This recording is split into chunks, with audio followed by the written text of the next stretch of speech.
All right, guys, we're live. Kickoff just started, and he gets it down at around the 23-yard line. I started this like pretty late, okay? But the Bills are getting the ball first here to start off the game. Josh Allen, and I believe his second game at Heinz Field. I believe it's his second career game over at Heinz Field. So let's see what they're able to do here on the first drive. Steelers defense struggled last week. Why is my echo so high? Okay, that's better.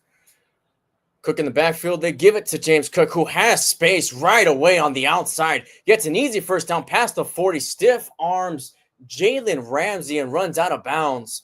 And that is a good first play for Buffalo there on the first play of the game. Wow. Just perfect blocks up front.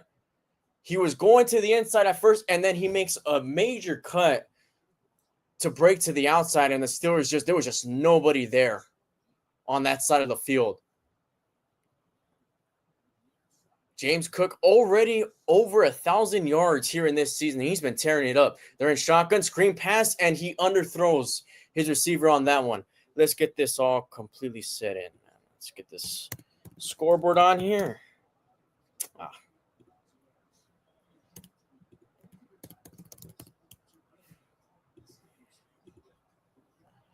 So yeah, I think the key for the Steelers defense is to stop the run game, whether it's Josh Allen or James Cook. Josh Allen can use his legs from time to time. He's done it before against the Steelers in particular. Another give. This time it's an inside handoff straight up to Cook, and he gains about 2, maybe 3 on that play. Definitely not as successful. It looks like it's a little bit windy over there. I'm not sure how exactly the weather is.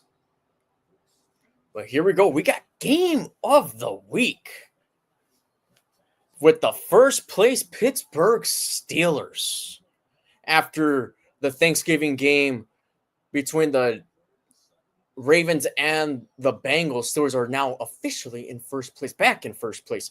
3rd and 7 here for Buffalo. Allen has a snap. He's going to throw it complete for a first down. Buffalo now in Pittsburgh territory. He was pretty open, man. He had quite some space. Pierre was playing him pretty far back, and that's kind of what cost him there, the fact that he was playing that far back. And that's what happens sometimes. Okay, I'm trying to get this. Okay. Buffalo looks like they might run the ball at the toss play. James Cook, and he is tackled by TJ Watt at around the 37-yard line. Call it a gain of 1. This season, man, has a lot of twists and turns just throughout the entire National Football League. Houston, for example, looked like they weren't even going to make the playoffs. Now they have a good shot at winning their division. I think they will win that division over there in the AFC South. TJ Watt jumps off sides, although it might have been false start. Both teams are kind of pointing at each other. Okay, no, it was false start on the offense. Okay, that puts Buffalo back a couple yards.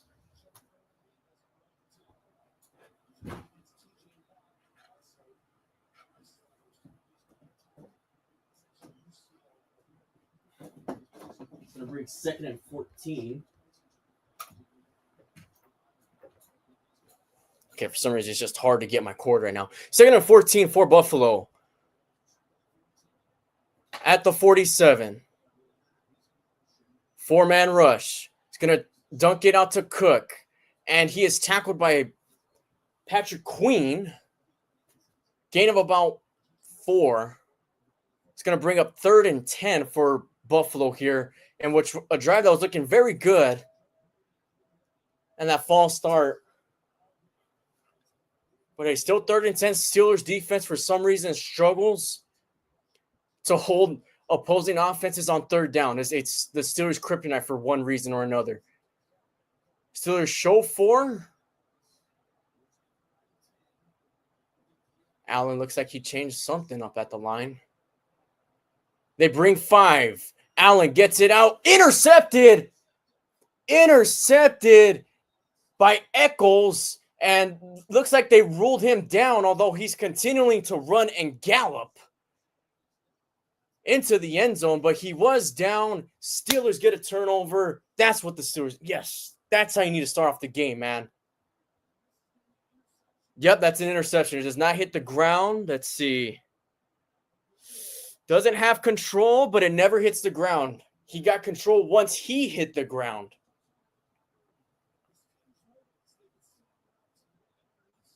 Nice. That's what we needed, man.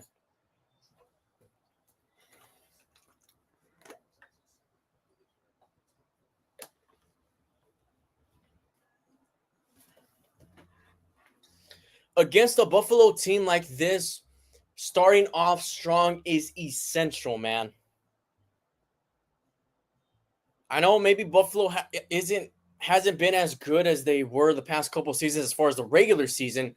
Still, man, they're one of those teams where you don't want to get too far behind to where you're down by a couple possessions or like 2 possessions come the fourth quarter. You want to start off strong, build a decent lead against a team like Buffalo. Okay, let's try to get this.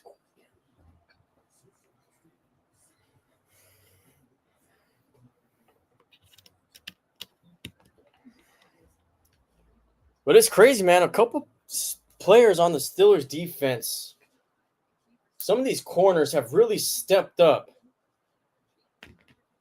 Like Eccles, like Pierre. And it's good to see, man, because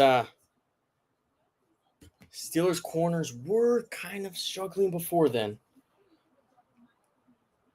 Okay, you got the Chargers and the Raiders. Chargers wearing their Supercharger jerseys, their throwback / I guess alternate.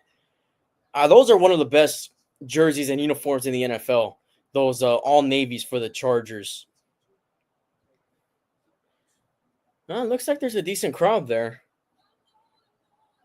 I also like how they do the whole theme for the entire field too. The end zones, the 50-yard line logo, all that.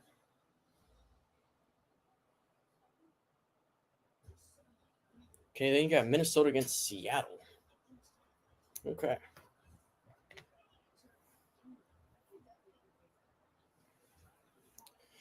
Steelers happen to be in one of the worst divisions in the NFL, if not the worst division in the NFL. At 6-5 with the division right now, they're the 4th seed. Gosh. And the Ravens do have a tough schedule coming up. It is not easy sailing for Baltimore. I know that they've been playing better, that they've been on a roll. They've been having a nice little win streak going on over there in Baltimore, but they did lose to Cincinnati. To finish the season, their stretch is not very easy. They do have to play the Steelers twice, which, I mean, I don't know how far apart they really are as far as where they meet, as far as competition-wise. I don't think they're that far off. But time will tell. I think they play each other next week. 1st and 10 for the Steelers here at the 35. Aaron back after missing a week. Fakes the toss to Warren. Now gives it out to Metcalf. Metcalf able to get past a singular defender and get down for a gain of about 9 on the first play.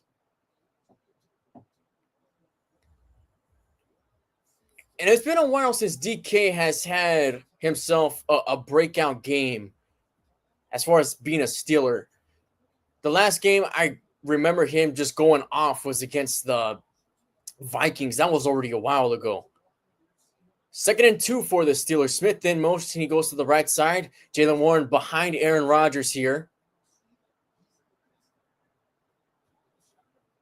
Handoff play. Jaylen Warren is able to get tackled. Looks like he might have gotten the first down. Let's see where they mark him. Might mark him a little bit short. It was a close one, though. All depends on the spot. It was hard to tell whether or not his knee hit the ground. Okay, now they'll say he's short of a yard. I don't know. I thought it was, if he was short, I thought it would have been 3rd and inches, but that's just me. All right, they put Kenneth Gainwell and Jalen Warren here on this 3rd and 1. See who they decide to give it to here. They give it to Warren. Warren gets the first down pretty easily and gets an extra push for a couple extra yards. Nice. First down. Let's go.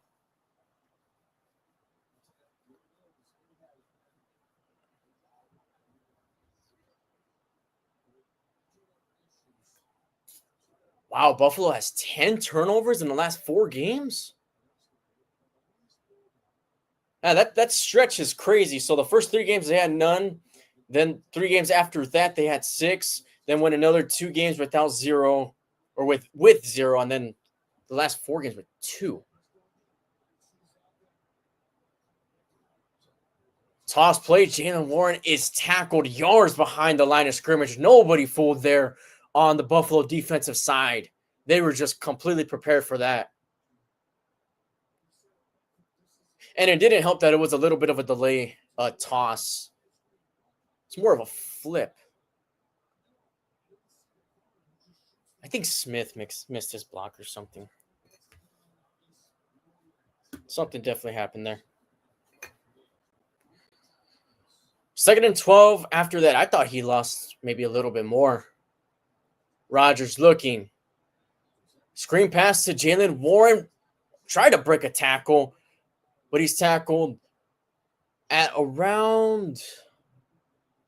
shoot. Well, that was a gain of a few yards. It was kind of hard to tell with the camera angle there.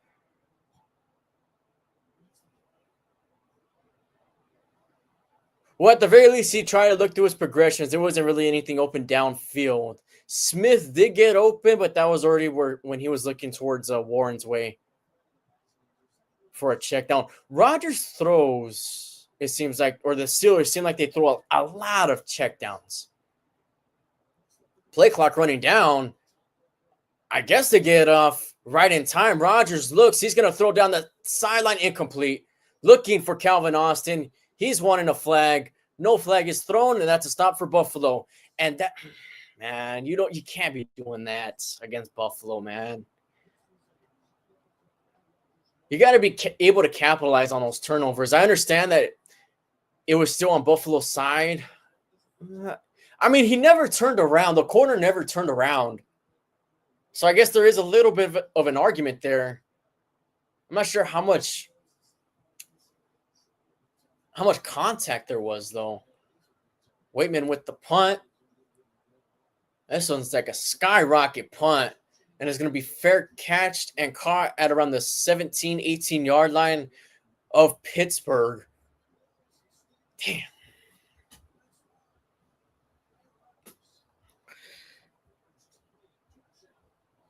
I don't think it makes that much of a difference whether it's Aaron or Mason Rudolph. I don't think it makes that much of a difference, honestly.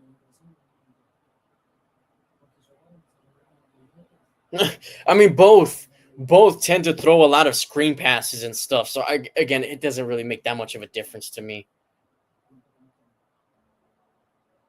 Maybe there's a slight differential between Aaron Rodgers and Mason Rudolph. I don't think it's a big enough difference. For this game in particular, it's got to be the defense that keeps them in the game. Because you don't know what you're going to get out of this offense, man. You don't. Sometimes they play hot. Sometimes they play cold.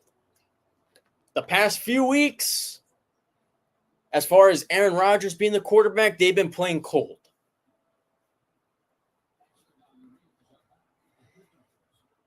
Now, if we're comparing Aaron Rodgers' last few weeks compared to Mason Rudolph's week and a half that he was playing, honestly, Mason Rudolph was playing better. And we're talking about that final stretch before Aaron Rodgers got injured.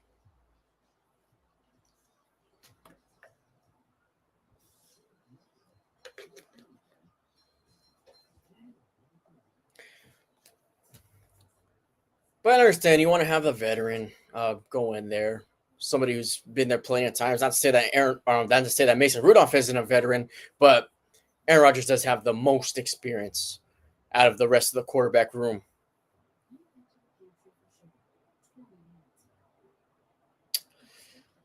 Yeah, okay. The thing is, it's not his throwing hand, but still, you need to use two hands when you get the snap off. I don't know. I don't think it's that worth it to have an injured 41-year-old quarterback get out there. I don't think it's that worth it, man. Personally, I don't think so. Especially when he's still injured. Showing the skyline of Pittsburgh over there.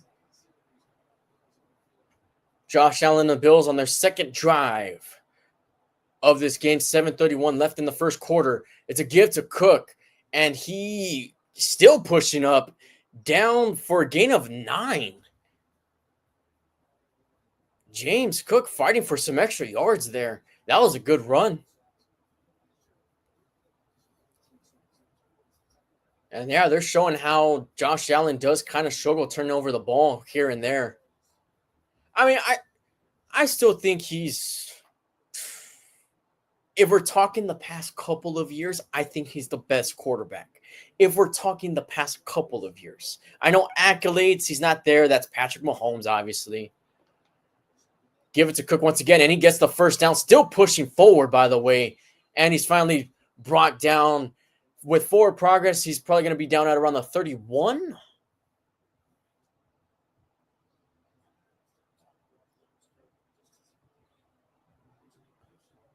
It's either him or Lamar Jackson that have been the best quarterback within the past couple of seasons.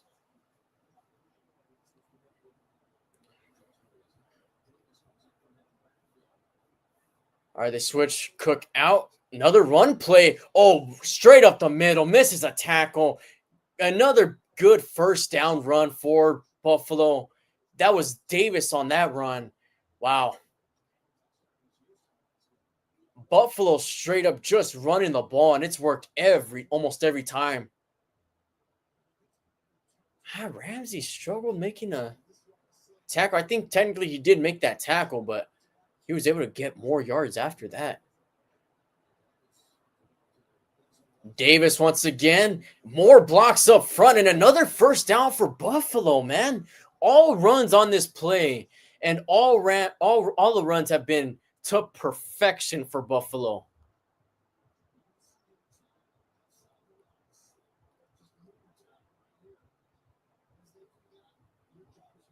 Oh, come on, man. You got to be prepared for that. This is what Buffalo's been doing, man. That's what they do. That's part of their identity offensively, running the football. I mean, shoot, they already pointed out Cook already has over 1,000 yards. Another give to Davis. Tries to stiff arm Herbig, but he's tackled well behind the line of scrimmage. Probably about a yard behind the line of scrimmage. So there we go. Allen still hasn't thrown a pass here on this drive.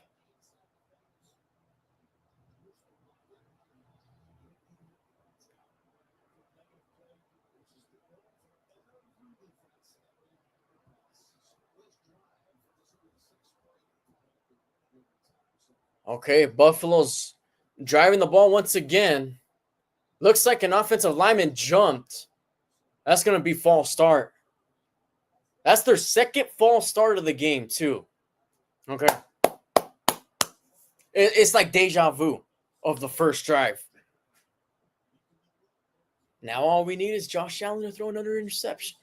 That's all we need for it to be a complete deja vu moment. I believe they're missing one or two starting linemen. 2nd and 17 after that false start. So it's bring force screen pass to the running back, and he's tackled inside the 40, or right outside the 40, I should say. Another penalty is called. Looks like it's going to be on Pittsburgh this time.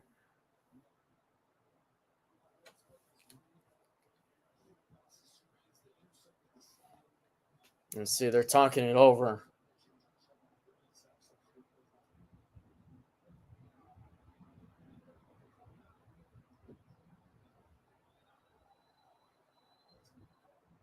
Oh, face mask. Man. Now that's not a deja vu moment. Okay, let's see where the face mask is. Okay, Edwards grabbed his face mask more than the Steeler did.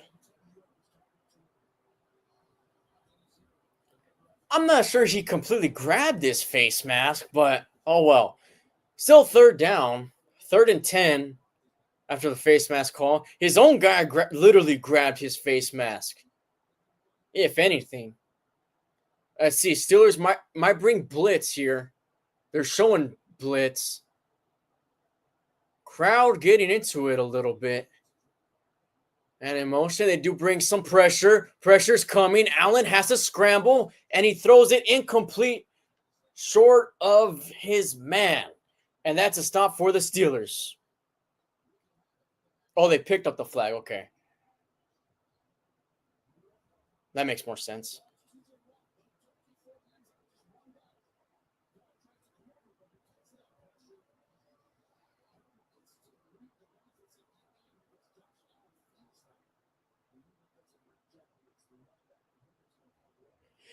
Hey, did you guys see Allen try to flop there? Offense still out there on 4th and 10. There's no way they go for it, right? They're just trying to make him jump, and it's unsuccessful.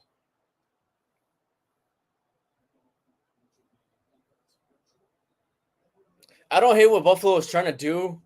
They just probably got into formation a little bit too late because he couldn't do too much of a hard count there. That was just trying to get them into some field goal range, into a more favorable field goal range. That wind is blowing out there. 16 miles per hour. All right, so Buffalo is forced to punt here.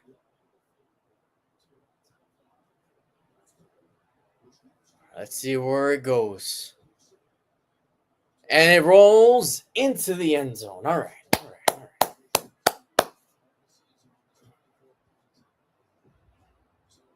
Got a little bit of a pump battle going on here.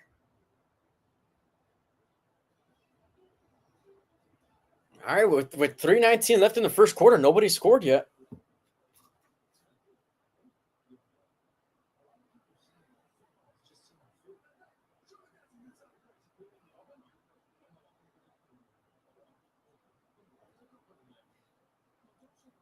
Oh, Seattle wearing their throwbacks. I feel like they wear their throwbacks a lot. I don't blame them. Those are one of the better throwbacks in the league. I do think I do think Tampa Bay has the best throwbacks in the league. Not the creamsicle ones, but the white ones with the creamsicle numbering. That's probably my favorite throwback. The all whites, that's a clean look. 2nd and goal here for Sammy D. Oh, they don't have success on that run. I think Minnesota has an undrafted quarterback playing today because McCarthy's injured. Carson Wentz is still out as well. And man, so far that McCarthy situation has not been working for Minnesota. That's a real shame, man. Because they do have key players on offense. They do have weapons on offense. Justin Jefferson, who I think is probably the best receiver in the league. That's either him or Jamar Chase. I'm not exactly sure how his numbers are this year, though, with all that's happening. Now the Seahawks are going to be forced to kick a field goal there.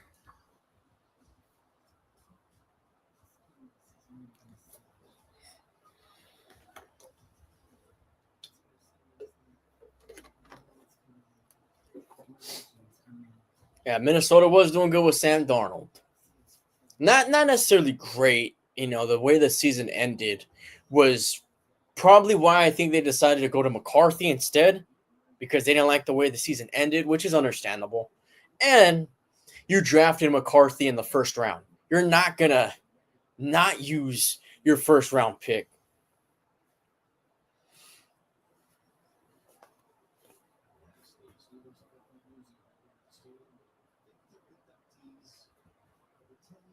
Well, they're showing Steeler Museum. Is that at the stadium?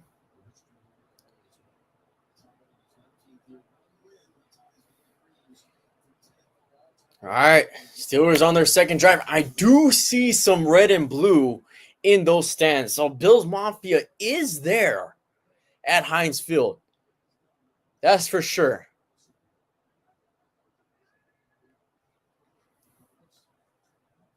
Give it to Kenneth Gainwell. Runs to the outside and gains 2 on the play.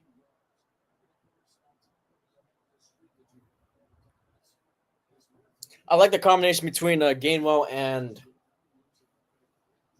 Warren.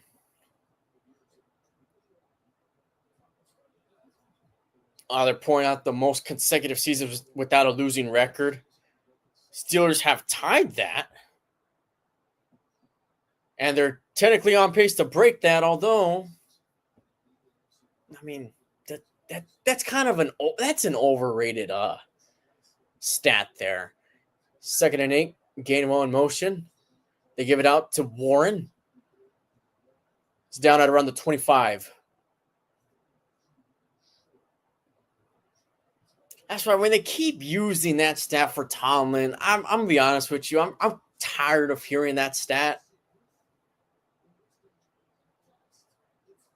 Because sure, you're staying relevant enough. Yes, and I'm putting quotations when I say relevant. But you haven't gotten a playoff win since 2016. 2016-2017 season. That's a little bit concerning for a team that's consistently in the playoffs. That's why that's so concerning. 3rd and 4 here for the Steelers. Rodgers looks right. He's going to throw right to Wilson, and he overthrows Wilson. Man. Steelers go 3 and out.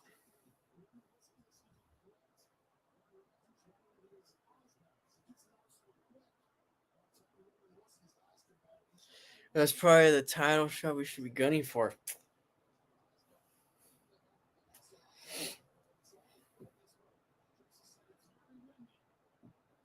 Okay, so you're telling me they haven't had a losing season in my lifetime, I guess. I guess that's impressive, you know. There's a good pump by Waitman. Fair catch is caught at around the 23. There is a flag.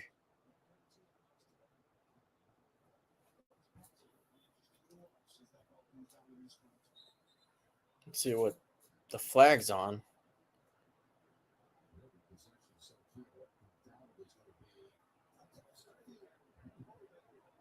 All right, holding on the receiving team. That's what we're talking about, man. Push it back a little bit more for the Bills.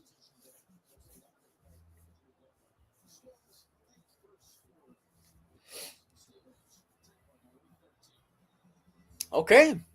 Still scoreless. We're back to back punts. How about that? Don't you guys get so excited about punts? Are punts just not great?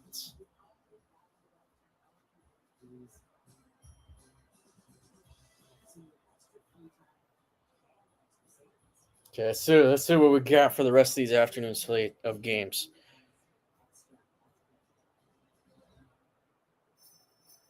Of not having a losing season. Gosh. They're getting to you, man. They're getting to you. That's all I gotta say to you. They're getting to you. All right.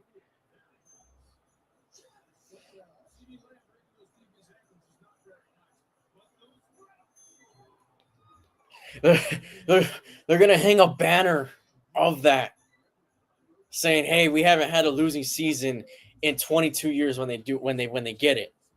In 22 seasons." That's what we're aiming for. Okay, Seattle up 3-0. Looks like Minnesota is near midfield. And the Vegas Raiders and the Chargers are on commercial again, so I can't even check in with that one.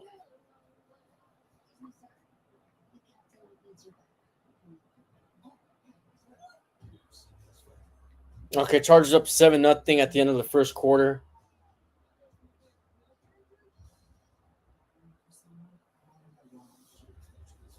Man, is it time for the Raiders to just take a knee every game just to say that, just to end the season, you know? Is it time for the Raiders to just do that? Just wave the white flag on the season? Because they're at a point where they're not going to make the playoffs. They're not going anywhere.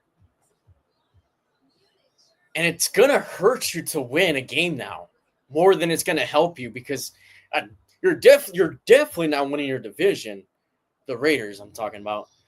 And they're not kicked out of playoff contention yet, I don't think. They're not going to make the playoffs.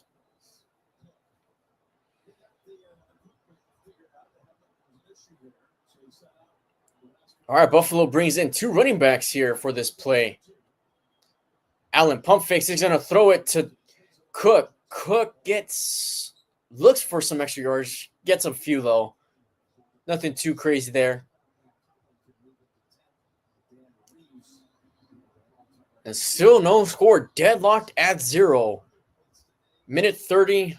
Under a minute 30 left to go in this first quarter.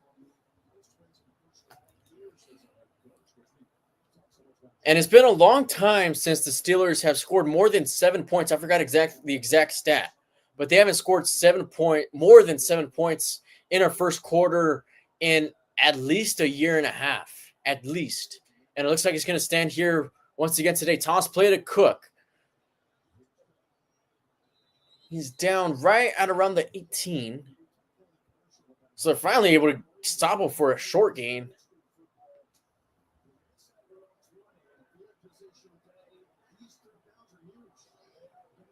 It's going to be 3rd and 4. Oh, yeah, wind is definitely playing a factor here. That's probably part of the reason why Buffalo's been running the ball as much as they have been. You could probably count the number of times Allen has thrown it with one hand. 3rd and 4, they are going to have to run a play here before the first quarter is over. Allen drops back. He's going to throw it middle of the field, and it is incomplete. Good defense by Eccles, and the Steelers get another stop on defense. Good coverage, man.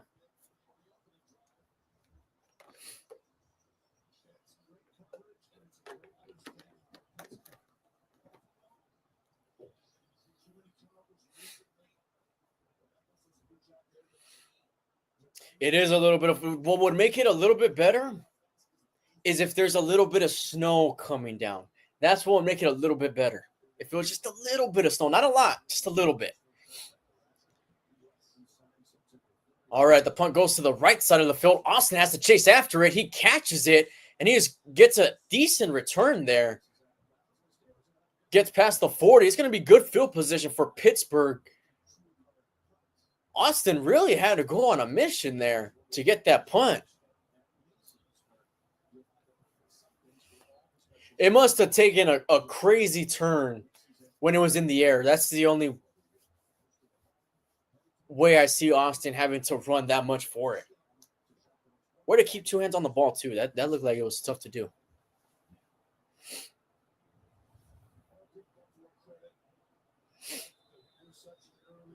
Okay.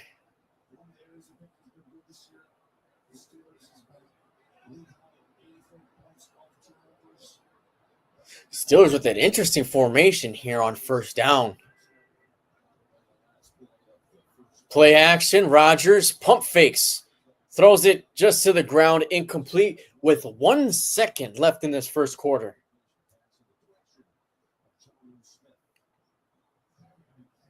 Okay, if the win is that much of a factor, why are they trying to throw it that much? Just saying. Oh, Metcalf kind of tripped a little bit. Okay, playing conditions should be a little bit better now that college football season is coming to an end. Which I think the city of Pittsburgh needs to make something happen when it comes to this playing field situation. Now they hand the ball off to Jaylen Warren. Gets a nice block, gets through past the hole, and gets the first down. All right, they're now on Buffalo's side of the field, but they will flip sides as that's the end of the first quarter. Nothing going. Nothing going. The only thing that happened in that quarter really was Josh Allen interception. Steelers were not able to capitalize on that, punting it back and forth. Pretty uneventful first quarter, if you ask me. But hey, I'll take it. I'll take it. All right. Steelers are underdogs in this game, so I'll take it. Even though the Steelers are in first place in their division, Buffalo is not in first place in theirs. All right, forget the records. Forget the records. Steelers are in first place in their division. Buffalo's in the wild card. But yet the Steelers are the underdogs. Let that make sense. Make that make sense.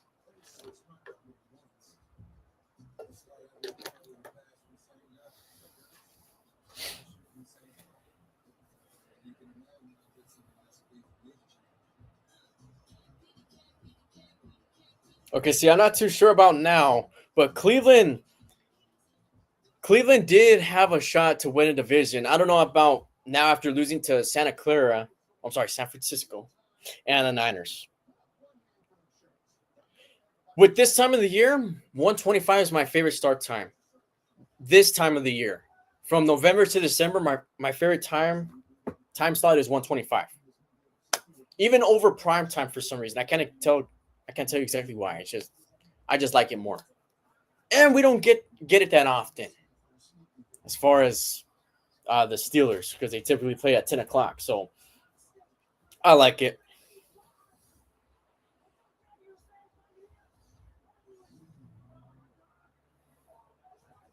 And in reality, it actually is probably the best game in the afternoon slate too. So yeah, not the most exciting week of football for sure. But you kind of get that when you get those Thanksgiving games, those 3 Thanksgiving games, because that's when you know they try to make the Thanksgiving games the best games that they possibly can for the week. So that's kind of just what happens. And I do think we do get some Christmas games again this season. I kind of forgot the teams, but we do get some Christmas games this year, which typically I'm a fan of. All right, in that first quarter, 4 punts. 4 punts. These are very short drives by both teams. And it does look cold over there. Everybody wearing jackets, beanies on the sidelines.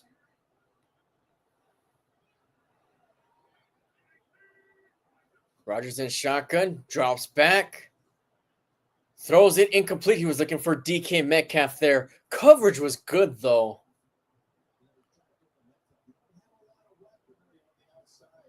Oh, yeah, you could tell with the weather. When they breathe, you could see it.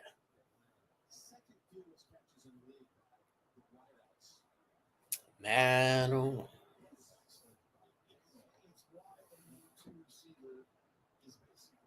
All right, 2nd and 10 after that incomplete pass. That was the Steelers' first play in enemy territory. Their handoff, Jaylen Warren, short gain.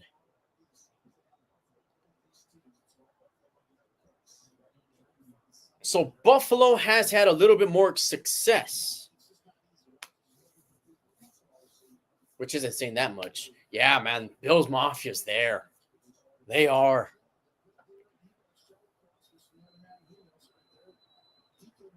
All right, 3rd and 9. Let's see what Arthur Smith decides to do here. See, I'm not even sure exactly how the field goal situation is going to work with that wind. I wouldn't feel too comfortable kicking a far field goal. Rodgers scrambles, pressured, able to avoid a sack, still scrambling, looking for something, throws it. Another incomplete pass, looking for Austin. Damn it. And that drive, they started it in pretty solid field position, man.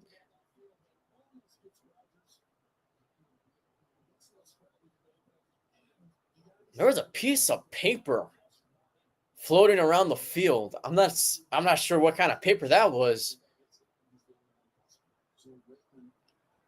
All right, Waitman with another punt, which he's been the MVP for the Steelers so far in this game, at least. Here on 4th and 9. Looks like it's going to go to the right side once again, and it takes a Buffalo bounce. Eccles gets it right around the 20. Yeah, they'll down it at the 20 for sure. Damn.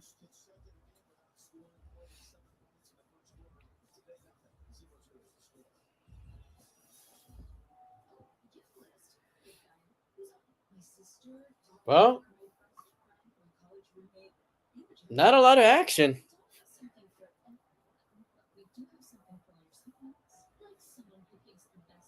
Oh, Herbert threw a pick. The Raiders.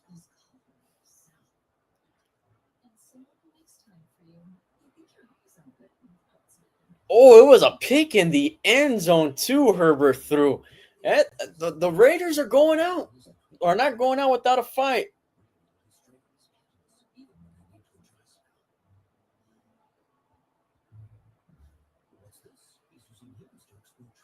Seattle up against Minnesota 10-0. I think Seattle's just going to blow out Minnesota. I don't see that game being close. Not with the situation Minnesota has either.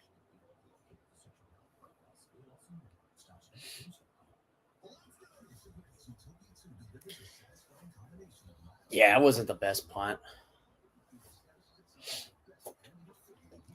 He was trying to get a generous bounce, but it bounced on Buffalo's side, so.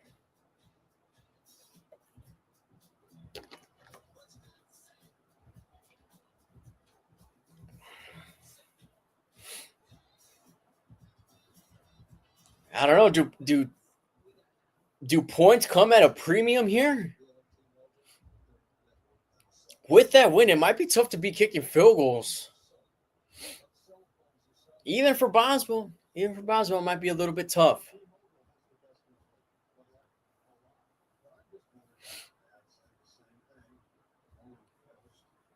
We got a Sunday night football game between the Denver Broncos and the Washington Commanders at FedEx Field in Washington.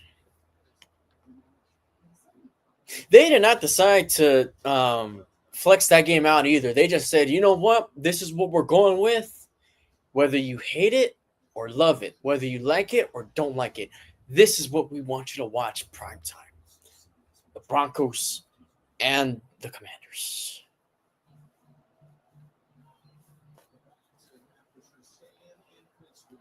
All right, the sun's already down over there in Pittsburgh. Neither team has gotten 100 yards yet offensively.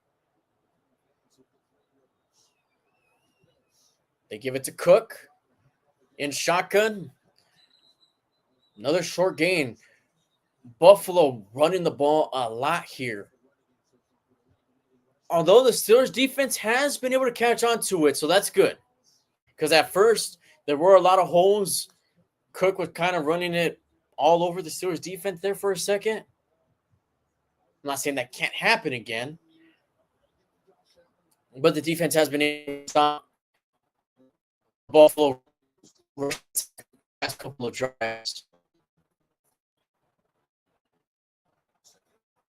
For Allen, he's going to throw it to Cook, who has the first and some change there.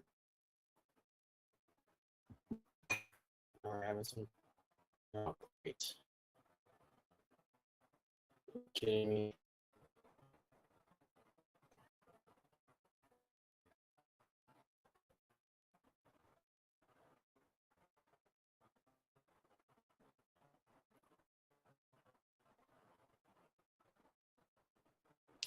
Oh man.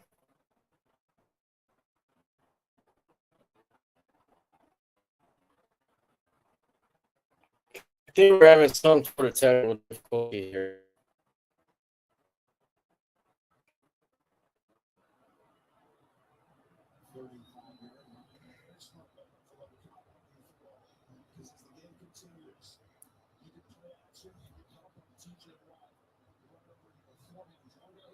All right, I think we're back. I don't know what the heck was that all about.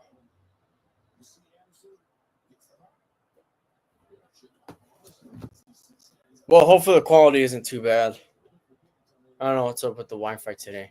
1st and 10 for Buffalo. Cook in the backfield. Play action. Allen scrambling. Has some space and gets a couple yards there.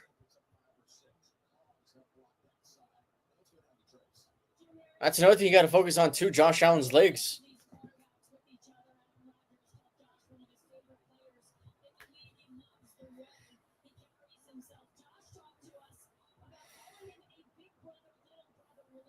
Health jackets are huge that they wear, man.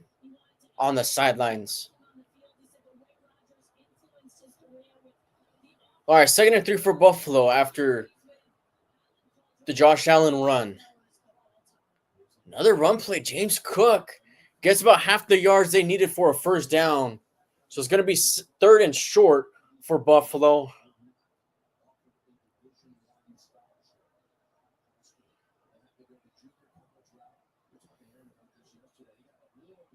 What's crazy about those jackets is that they don't have sleeves on the outside. That's what's crazy. It's almost like a blanket. It just blankets over them. Rodgers 2 for 7 for 10 yards. 3rd and 2, Buffalo and shotgun. They Davis who gets the first.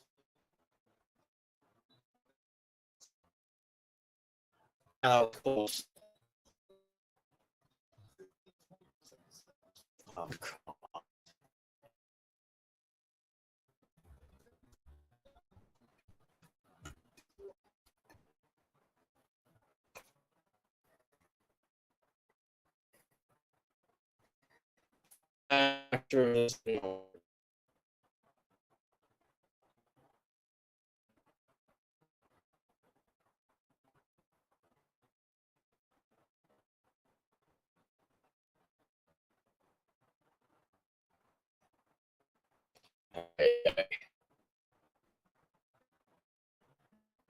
Become a problem.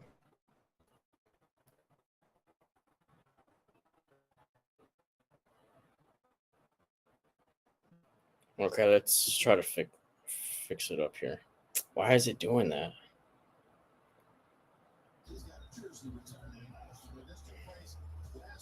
Okay. I'm not sure how the quality looks here.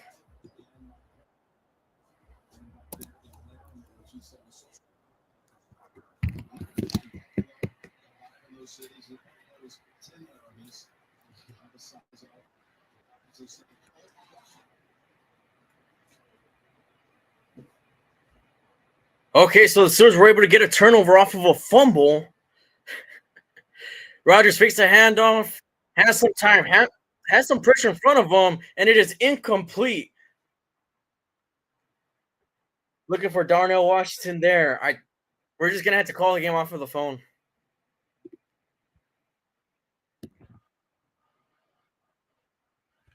I know the quality's been choppy here. I don't know exactly what's going on with the Wi-Fi today, man. It just happens sometimes. Okay, 2nd and 10 for the Steelers. They break out of the huddle. Steelers get the ball at the 25-yard line. You got to get into the end zone here. Rodgers looking. He's going to dunk it off to Gainwell. Gainwell able to get a stiff arm, still on his feet, then pushed out of bounds. 1st down, Pittsburgh. with some yardage after that. That was a gain of about 15 there. All right. First and goal, Pittsburgh. And Rodgers, that wasn't that good of a throw. He did kind of overthrow him a little bit, almost hit the ground, but Kenny G able to make a one-handed catch.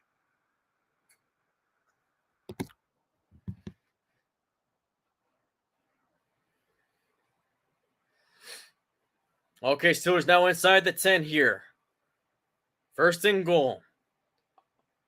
Off of the turnover from the defense. Fakes the handoff to Warren. Then Gift throws it to Warren. Able to break a couple tackles down at around the 2-yard line.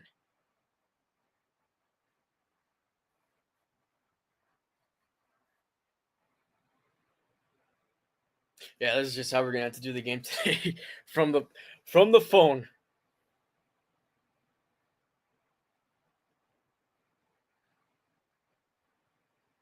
Oh, a little bit of scuffling going on between DK and a corner, which had nothing to do with the play, by the way.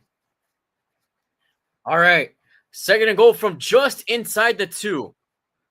Looks like they have Warren in the backfield once again, right behind Rodgers. One-on-one, DK Metcalf. Rodgers gets pressured and incomplete. He gets hit as he throws the ball. He was looking towards Metcalf's way because he was one-on-one. I agree. If offense doesn't get a touchdown here, that's a failed drive.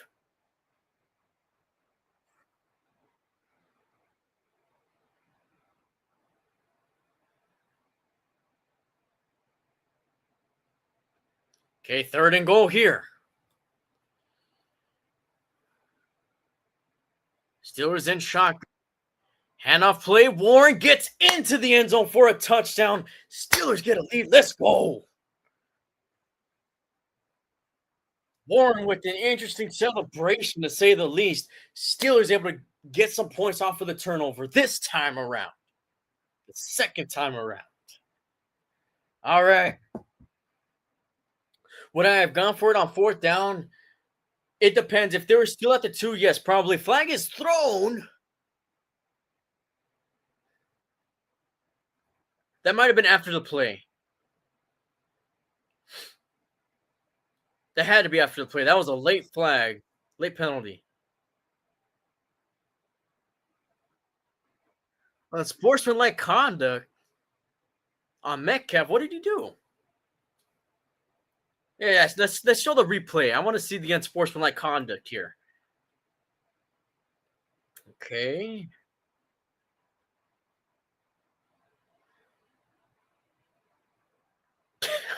I don't know. I don't know what that celebration was. They don't show the unsportsmanlike conduct on DK Metcalf, but oh well.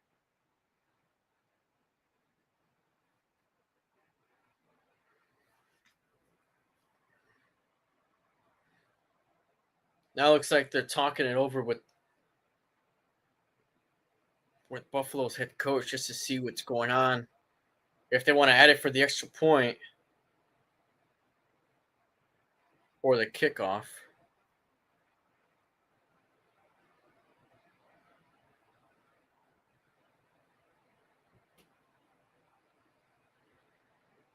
Okay. Yeah, to answer your question, it just would have been on the spot. If we're talking from the 5-yard line, no, I wouldn't have done that. All right, Bonzo with the extra point. It might be tricky to get it. Snap looks good. Kick is good. 7-0 Pittsburgh here. 8:09 left in the second quarter.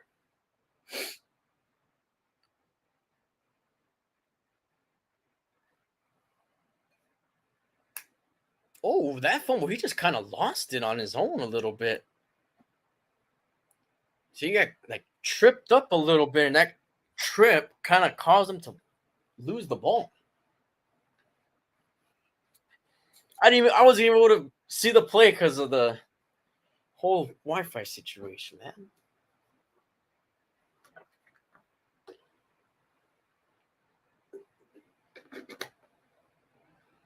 I'm not even exactly sure what's the matter. It's not like there's wind or anything going on today or rain. All right. Got the lead. That's what I'm talking about.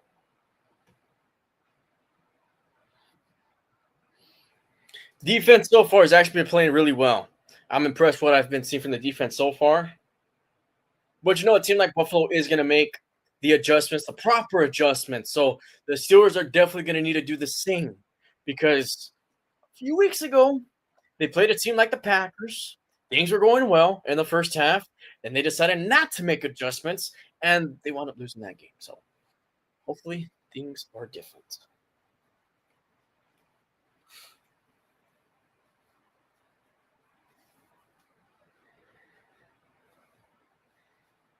And just to think, we're just a day off from what could have been December football. Just a day.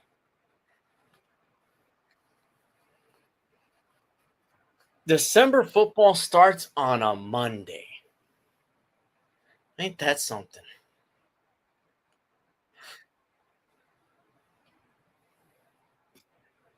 I already forgot who plays Monday night. Let's check that. Who plays Monday night?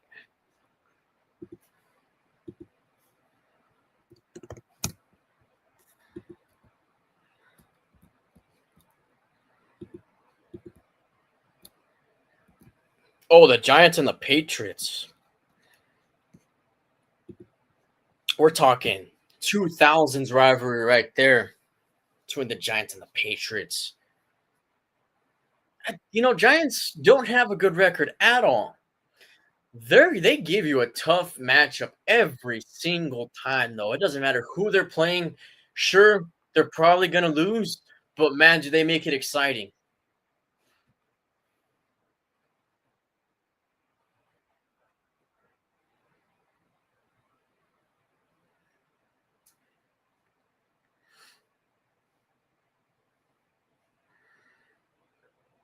All right. Boswell with the kickoff. And it is off. And it's returned right around the 15-yard line. And he breaks one tackle and is down at the 31.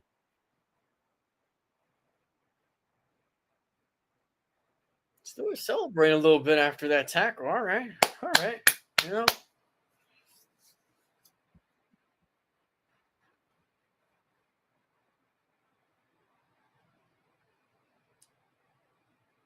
they should have Eli and Brady make an appearance. I know Eli and um, Peyton Manning do their own thing on Monday Night Football. They have guests and stuff like that. Maybe they have Brady on there. A give to Cook. Oh, breaks a tackle, gets a first down, then thrown down. That is a gain of about 15 and another Buffalo first down. I just perfect blocks up front. Watt tried to make an effort there, just wasn't quick enough.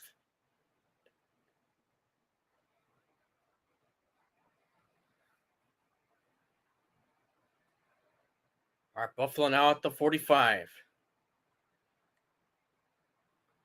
Steelers bring 4. Handoff Cook. And it's a short gain. Nothing too crazy going on there. Gain of 3 on the play. I don't think Buffalo wants to throw the ball too much.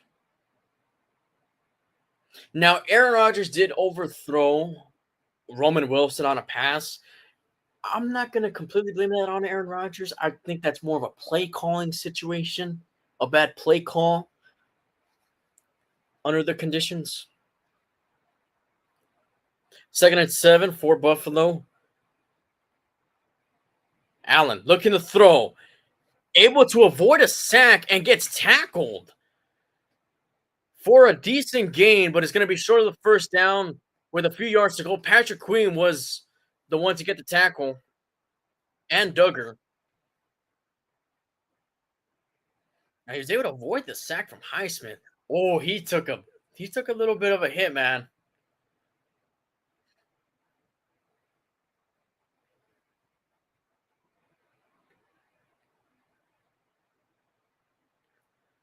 All right, Buffalo 2 for 5 and third down conversions here. They need 3 from the 48.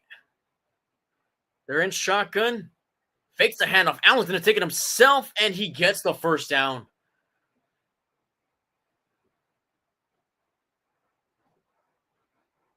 Oh, Hayward and Allen having a little bit of some conversating there.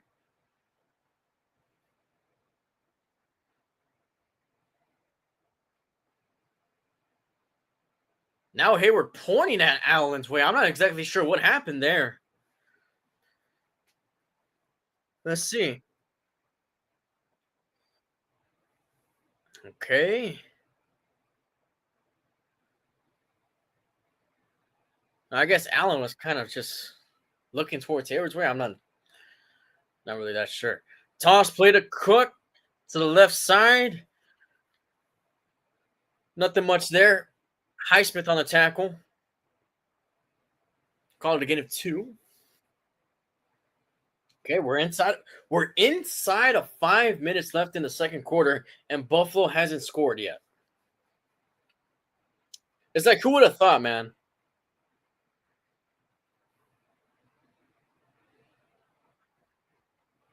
And there's still a lot of time.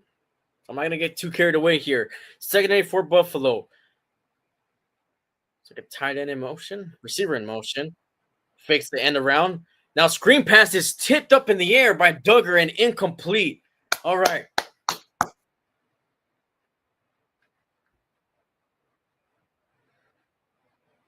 Ooh. Imagine if that was an interception, man. Wasn't too far off from it.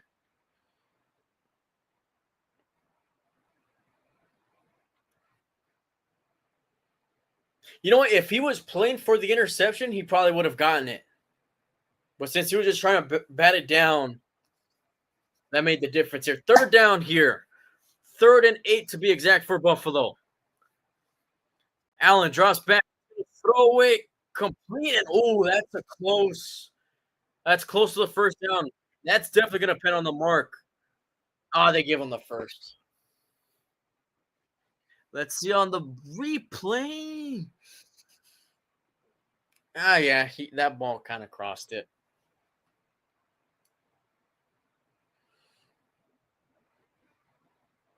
Yeah, I think he got the first.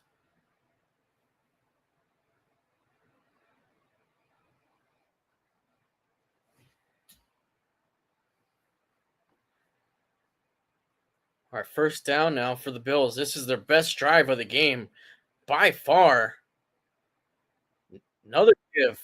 Oh, Cook has some space. Tries to get past Porter Jr., but Porter is able to make the tackle. And if he wasn't able to make that tackle, that was definitely a gain of 10. But good tackle by JPJ.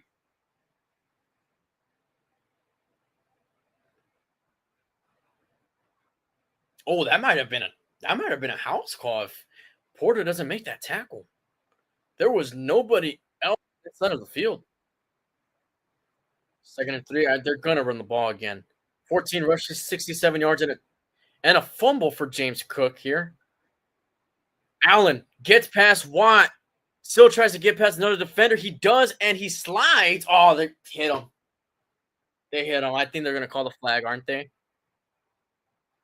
Now some scuffling going on the sidelines.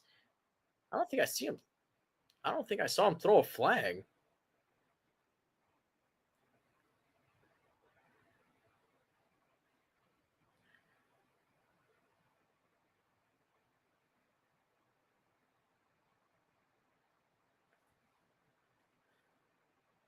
Okay, there was contact after he did slide.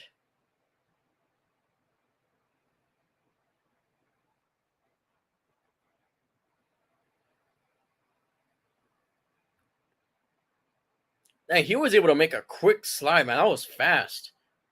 I was able to do that.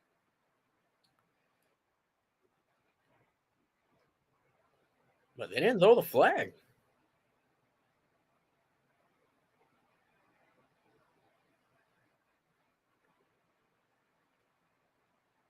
And they even mark him short of the first down because it's where you start the slide. is where they mark you down. So 3rd and 2 now. Allen's going to run it once again, and he gets it.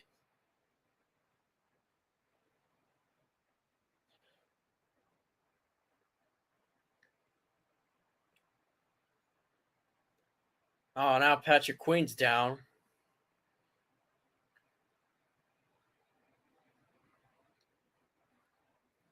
Yeah, there's been some pushing and shoving going on in this game. Here and there.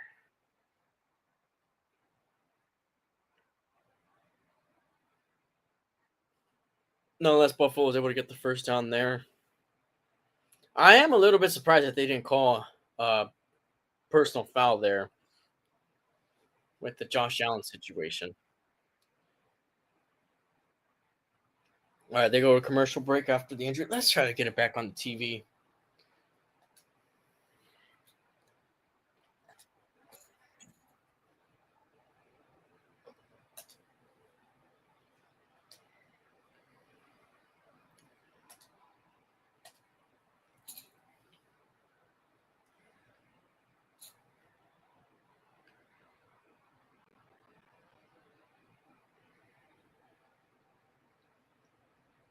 The only problem is it's a little bit behind compared to the phone. Yeah, man, he is. He is. I'm not exactly sure what was said. With the whole Hayward situation, there's a little bit of some talking and some pushing and some shoving going on. It's a little odd because it's not like Buffalo and the Steelers have a rivalry or anything like that.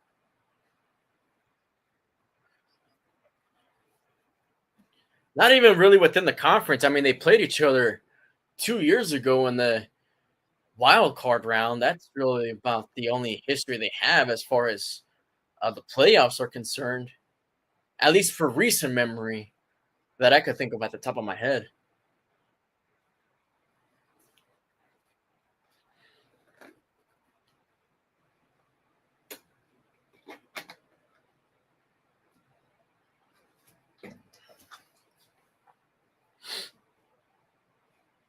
We'll see. Hey, man, Buffalo's not having the best time against the Steelers defense so far in this first half. The only thing bad about this first half is the fact that the offense hasn't been able to put up enough points. Because let's be real here, the reason why the Steelers have some points is mainly because of the Steelers defense.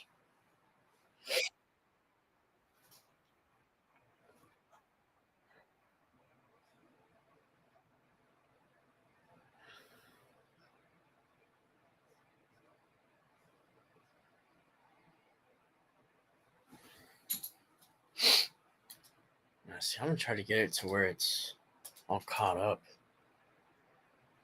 Patrick Queen's going to the blue tent, is hopping a little bit.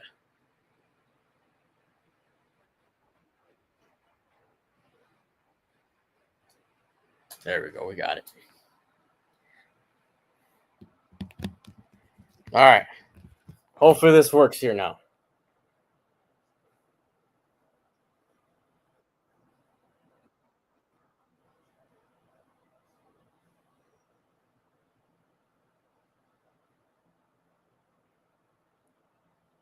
Oh, they go back to commercial break again? Okay.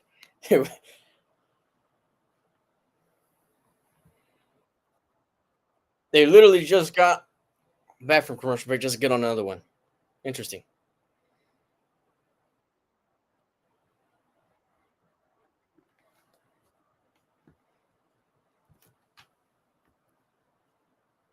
All right. Honestly, I'm feeling pretty good about this half. I am. It's more of the second half because Steelers they struggle playing a full 4 quarters for some reason.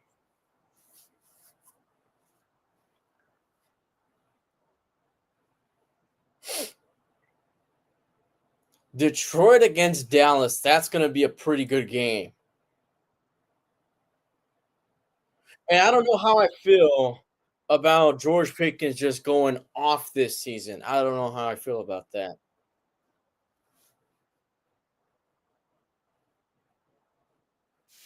happy for him, but as far as man, it's not a good look for the Steelers. It really isn't.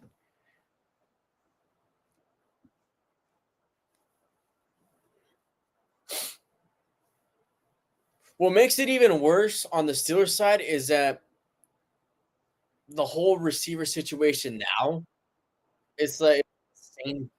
They're back to what where they were, even with George Pickens. It's the same thing. They were shopping around for a receiver apparently uh, before the trade deadline. Nothing worked out. I don't know. I mean, stuff like that does happen. So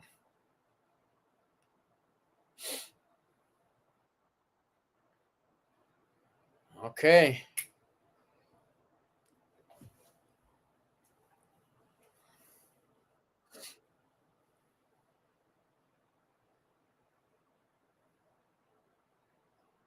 let's check the weather over there. It looks very cold.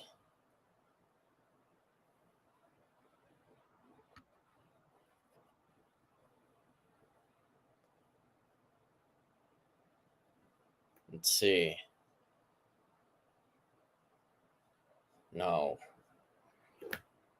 All right, first and 10 for Buffalo. And wow, they lead in time of possession by a long shot. Cook tries to get past JPJ, could not. Good, good play by Joey Porter Jr. there. It's 31 degrees over there, but it feels like 19 degrees in Pittsburgh. That is a cold, cold night from a Californian's perspective. From a Californian's perspective, cold night.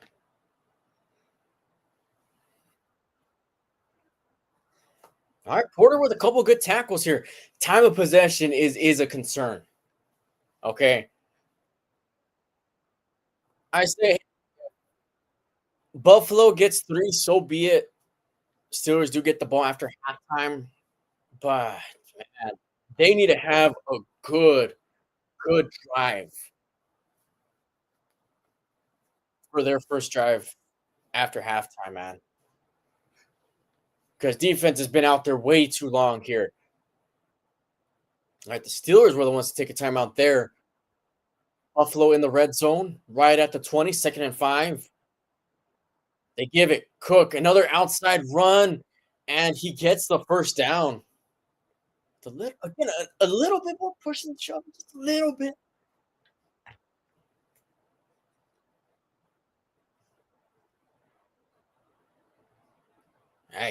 He breaks to the outside quick.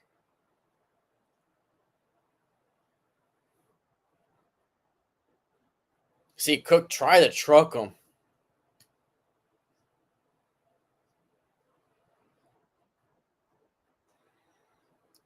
And Cook with 96 total yards, whether that be on the ground or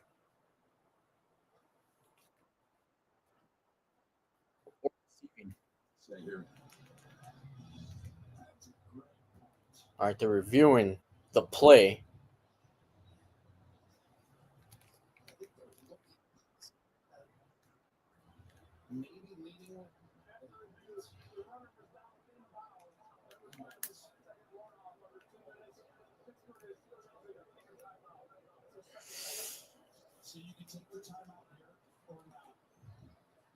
Huh. Okay, so they said he was tackled inbounds, and the Steelers take their timeout. Okay, yeah, no, the knee was down inbounds.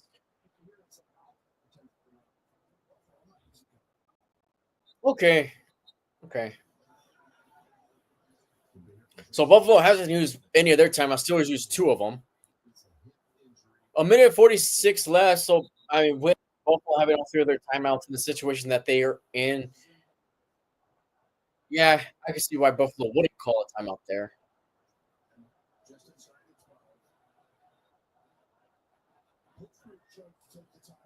So they do another give to Cook. Bit of a delay handoff there, and it gets to the 9. I still don't think Buffalo's going to take a timeout. I think they're just going to let the clock run here. Which that's what I would do. Yep, they're taking their time to get the play set, just to make sure not to give Pittsburgh another shot to do anything.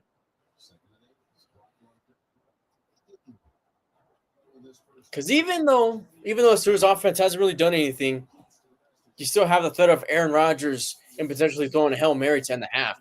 Fakes the handoff, throws it to his tight end, and he overthrows him, throws it too far out to the right or to the left.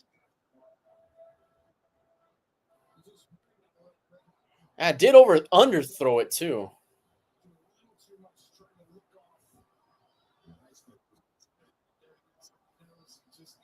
I'm not sure if he got the proper grip on it that he wanted. That was a bit of a that throw just kind of went straight to the ground. 3rd and 8. Owls are waving. 104 left in the second quarter. Allen looks left. He's going to throw left, complete to Davis. And he was looking for some extra pushes up front, but he's going to be short of the first down. Oh, great. Again.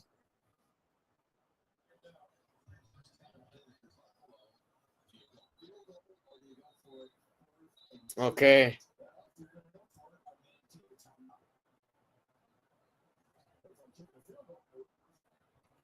Another Steeler player injured. Oh, it looks like it's Pierre.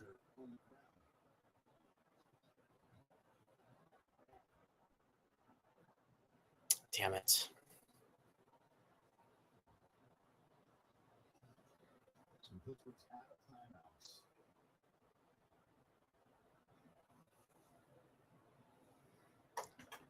Oh, wow. So it'd be 4th and 4.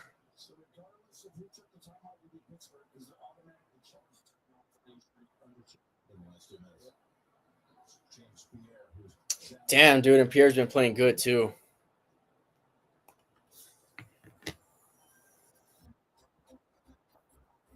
Okay, let's see what the Bills decide to do on 4th and 4. Because on one end, it's like you want to take the points, but on the other end, you haven't done really anything to brag about on the offensive side. So I could understand why they would want to go for it, because they don't just want to settle here, because it's been their best opportunity to score a touchdown.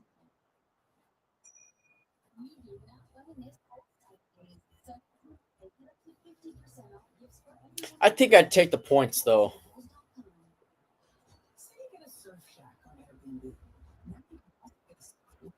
It just all depends. But they do have all 3 timeouts. Steelers did have to use the last timeout after the injury.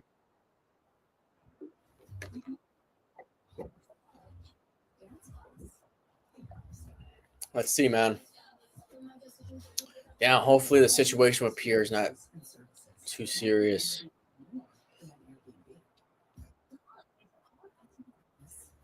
Let's see what's going on in the rest of the game. So I haven't really been able to keep tabs with them too much.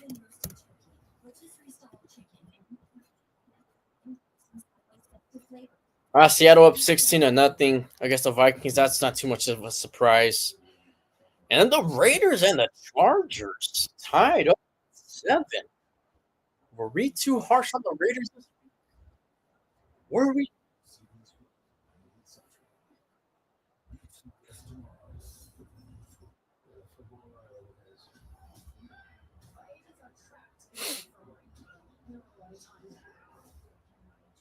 Man, so far that might actually be the better game then, compared to the rest.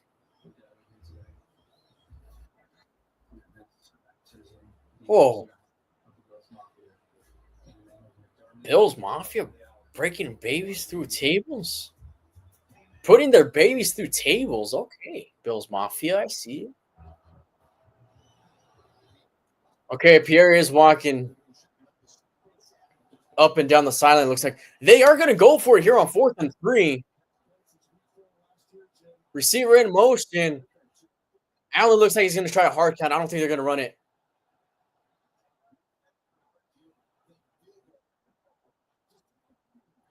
Yeah, no, they're trying to get him to jump off sides with the hard counts here. All right, Steelers crowd making some noise.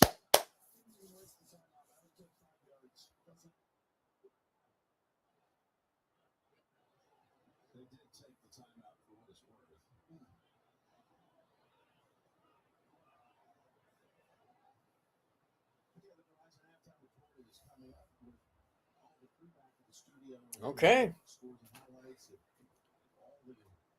I mean, they can still try to make an attempt if they wanted to, because they didn't get the penalty. It was just they called the timeout before the clock stopped. Okay, no, they are going to go out there once again.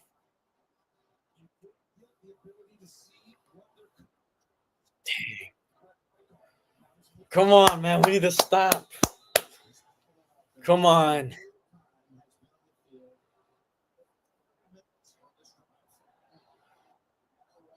This has been a very long drive for Buffalo. Allen alone in shotgun. Tight end in motion. He moves to the left side. And oh, false start. False start. Buffalo moves at the line. And that's going to kill it for the Bills. Yes. Yes.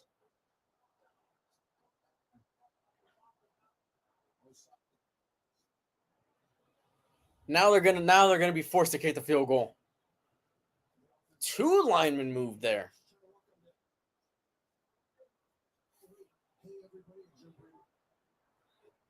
Bills off. OC is not very happy about that. All right, now they get a two-shot field goal, 27 yards.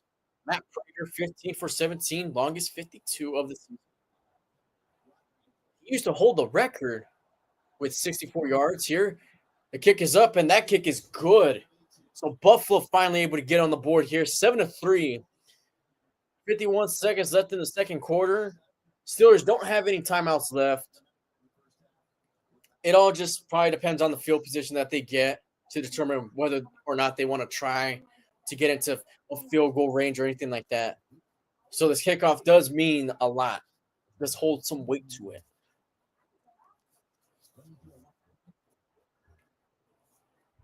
I think with Aaron Rodgers, if they have even somewhat of a good field position, they're gonna try something as far as a Hail Mary or something of that nature.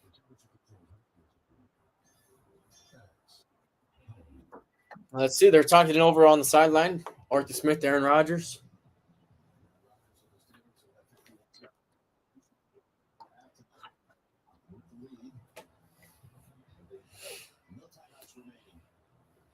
Or if they'll ever implement Will Howard into this offense. You know, he is a little bit of a mobile quarterback. He can move a little bit. Maybe like some option play, something like that, where you could implement Will Howard into just every once in a while. Not too much, but every once in a while, kind of like what they tried to do with Justin Fields last season. All right. Let's see how this kickoff is. It's going to be returned inside the 5. Williams gets it to the 25. 46 seconds left. And again, some extra pushing and shoving going on there. Flag's thrown.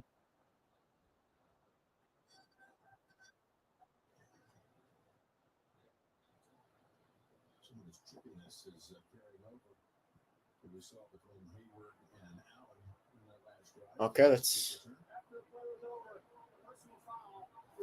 all right. Just take the knees then.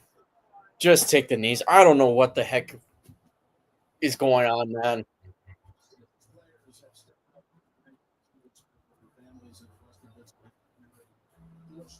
Clearly, that situation with Allen and Hayward sparked something between these two teams. I couldn't win that.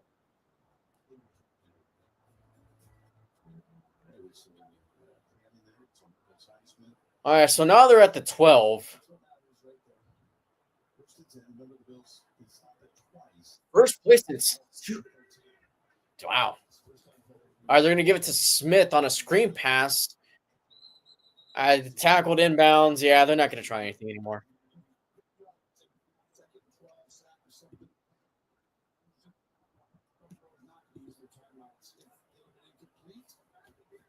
Second and 4. I don't even think they need to run under play.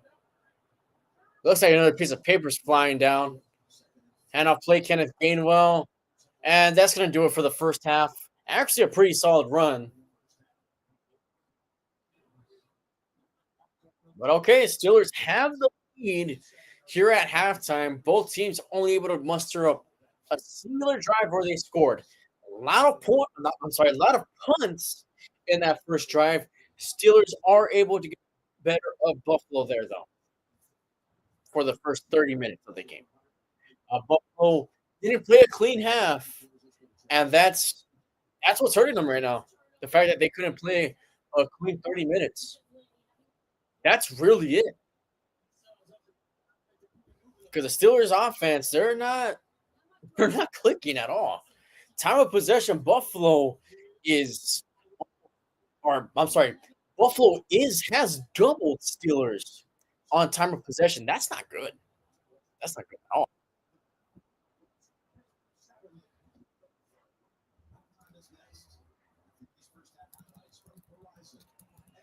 All right, so with it being halftime, let's break down some of the games that happened on Thursday on Thanksgiving and earlier today.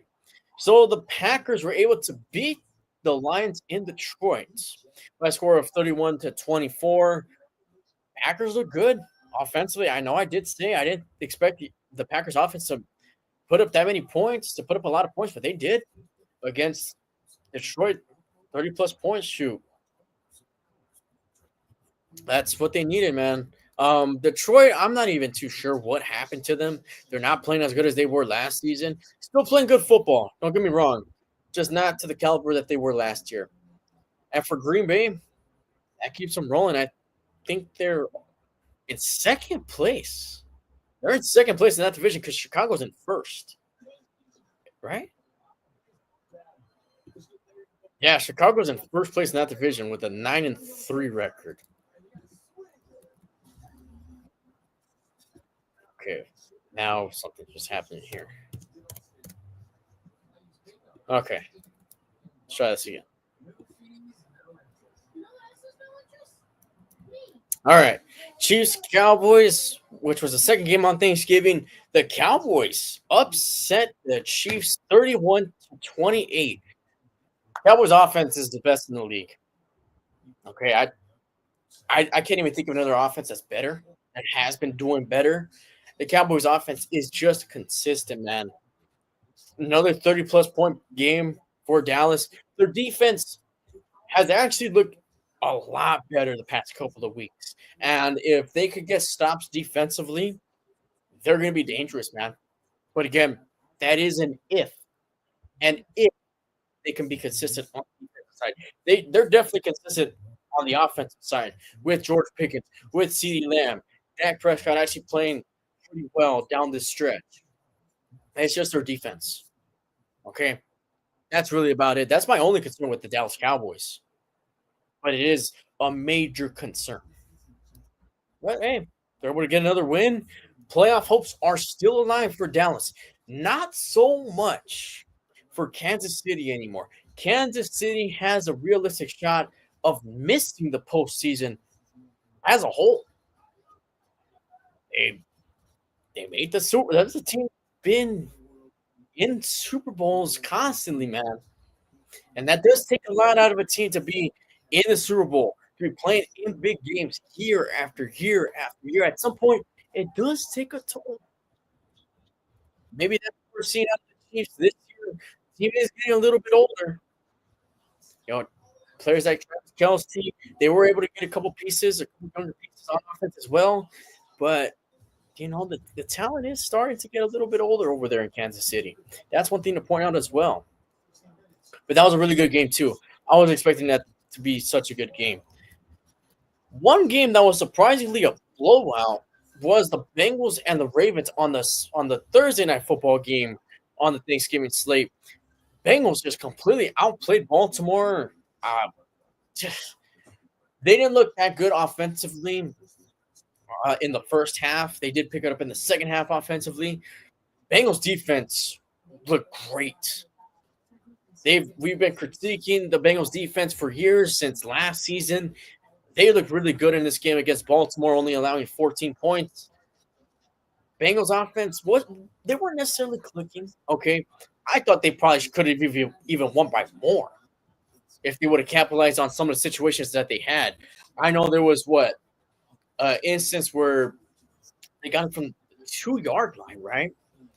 And they did not score a single point getting the ball from the 2 yard line. But hey, they still got the win. Defense looked good. And the Bengals still do have a chance. They still do have a shot, and it's not completely far fetched for Cincinnati to win the division because that's how bad the NFC North has been this season. And then Bears beating the Philadelphia Eagles in in the city of brotherly. I scored 24-15. Chicago's looking good, man. Chicago is legit. Oh shoot, I almost did everything right now. Chicago's legit, man. And not many people have been taking them seriously. This season, I think it's time to take them a little bit seriously. Okay. Then you got the Dolphins beating the Saints. Yeah, I mean, who would have thought, right? Dolphins are actually on a little bit of a roll. I don't think they're going to make the playoffs, but they are winning. So that's good for Miami, I guess. Then you got the Texans and the Colts. Now, this is one I really want to talk about here. Houston looked like they had no shot at winning this division. They're not too far from being in first place. I think they're only 2 games behind, although a win against the Colts was huge because now they have the tiebreaker there. They won 20-16 in Indy. Is there something going on with the Colts? Are they fraudulent over there in Indianapolis? They haven't been playing out that well the past couple of weeks. All right, I'm not trying to say the Steelers exposed them. I'm not saying that. But ever since the game against the Steelers, they've been on a little bit of a route. They're not even winning their division right now. It's actually Jacksonville that's in the lead in the AFC South now. Yeah, there's some concern over there for Indianapolis. And as for the Texans, I think they win that division. I do. They do play Jacksonville again. I'm not sure. It's in the coming weeks. I don't know exactly when. Sure, I wouldn't be surprised if Houston wins that division after everything they've been through, the tough start to start the season. They have a good defense. As long as their offense is able to put up a decent amount of points, they're going to be a tough team to beat. Then you got the Jets and the Falcons. I do believe that you went into overtime, right? Jets win 27-24. Atlanta's just going through a tough spot now. Their quarterback Penix did get injured. It's going through a lot over there in Atlanta. I think their season's over. Jets, watch out for them Jets. Okay, I think they've won what? 3 out of their last 4? How about the Jersey Jets over there? You got the Niners beating the Cleveland Browns by a score of 26-8. I mean, that's what they were supposed to do, right? I know had a potential to be a trap game. Niners defense played well, which is kind of what you expect in that situation. I think the Niners defense is very much better under Salah as their defensive coordinator, and that's been showing for the majority of the season. Browns, they had that one good drive with Shador. That was really about it. Niners defense was shut down after that. They were getting some turnovers here and there. And offensively, they're just okay. I'll be honest with you. I don't even know who's better.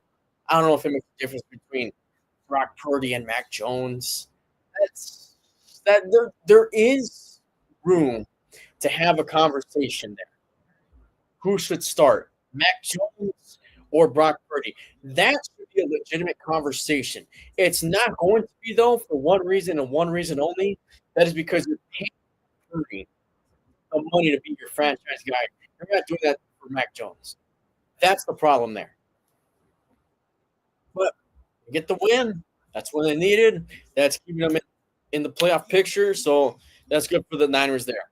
They did lose the last time they were in Cleveland. So yeah. Then the Rams, a team that we were very high on, lost to the Carolina Panthers by a score of 31-28. Rams did turn over the ball in this game. Panthers, I believe, gave us a shout out with a pick six. Shout out Carolina.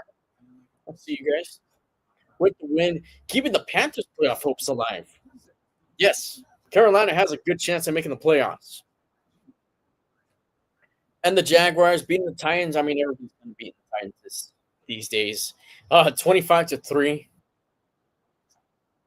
I don't know exactly what else you were expecting there. And the show cards, the Cardinals lose to Tampa Bay and the Buccaneers 20-17. That's really about all there is to say about that game. I know the Buccaneers are a little bit banged up, so just to get the win, whether it was ugly or pretty, you just want to get the win in those situations. And we have Sunday Night Football between the Broncos and the Commanders. Give me Denver. I mean, there's not really much else to say. And yes, that's my sleeper team. And yes, I'm rooting for them to win. And no, I'm not being biased. Okay, Broncos are winning that game. Then you got the Giants, the New York Football Giants, Big Blue heading into New England to play to play the Patriots in Foxborough. I don't know. That's a tough game. You got. I don't know if Jackson Dart's coming back, but it's either going to be Jackson Dart or Jameis Winston going up against Drake May. Yeah, so you guys know Drake May's nickname is Drake May. That's his nickname. That's his actual nickname. So yeah, I favor New England. It's gonna be a good game for one reason or another. I don't know why the Giants just stay in there. You know, they're not gonna go down easily. That's just how the Giants are. That's Giants football. They actually do play some exciting football. I like watching the Giants, especially when Dart and Scatterboo are playing. Man, they just bring something else to the table.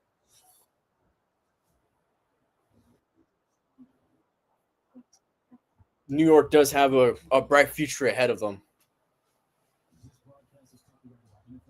All they need to do is just build pieces around Dart and Scatterboo, and they'll be good, man. They'll be good.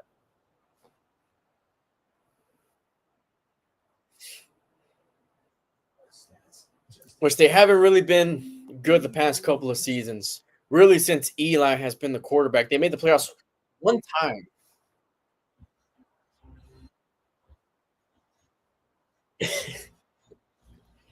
Hey, man. Hey, the Giants have had one good season within the past, what, 6 years? But they still have more playoff wins than the Steelers do. I'm throwing that out there.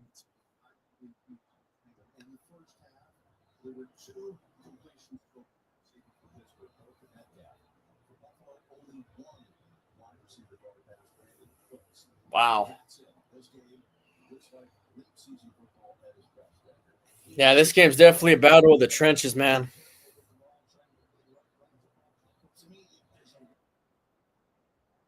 Who would have thought, man?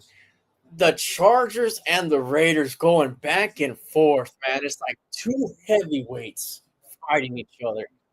Straight back and forth matchup at SoFi Stadium.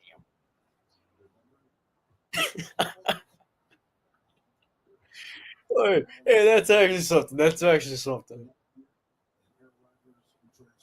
All right, so both the quarterbacks in this game are either under or at 50% passing percentage in this game.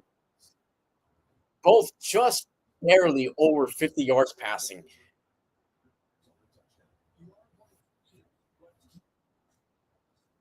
All right, second half is underway in Pittsburgh. This one takes a bounce.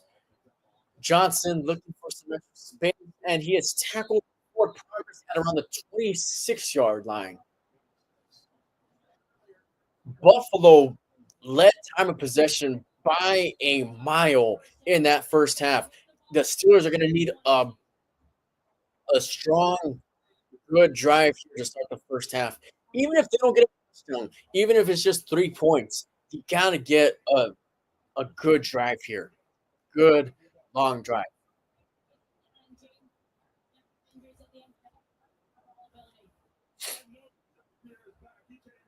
All right, let's go. Come on.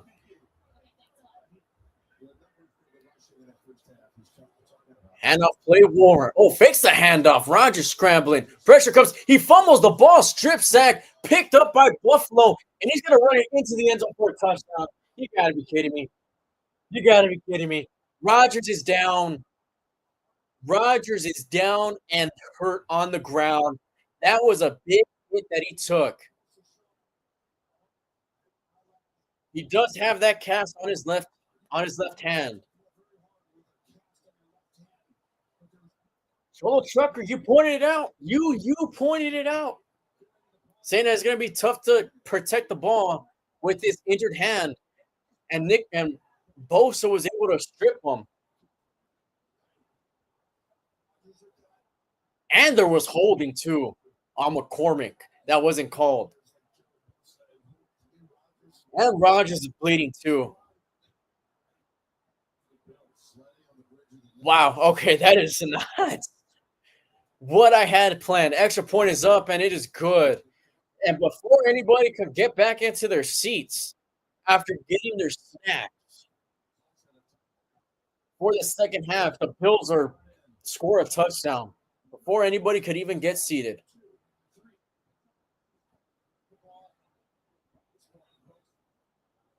Damn.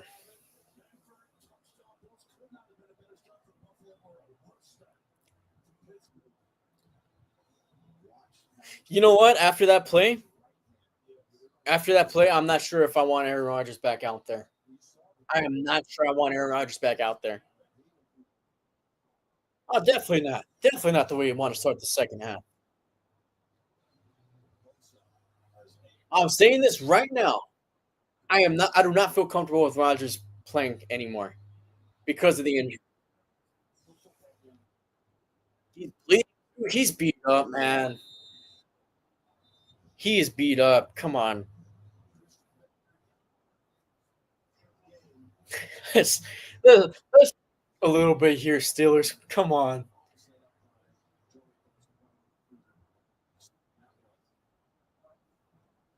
All right, let's try this again. Kickoff for the second time in 6 seconds. This one's a pretty good return by Kenneth Gainwell. Flag is thrown on the field. He ran out of bounds at around the. Okay, they're putting in Mason Rudolph. Okay. I do feel better about this because Rodgers has taken too much of a beating. Okay, so he's going to take it from the 25 instead of the 35. Out trots Mason Rudolph, who I don't think did too bad last week.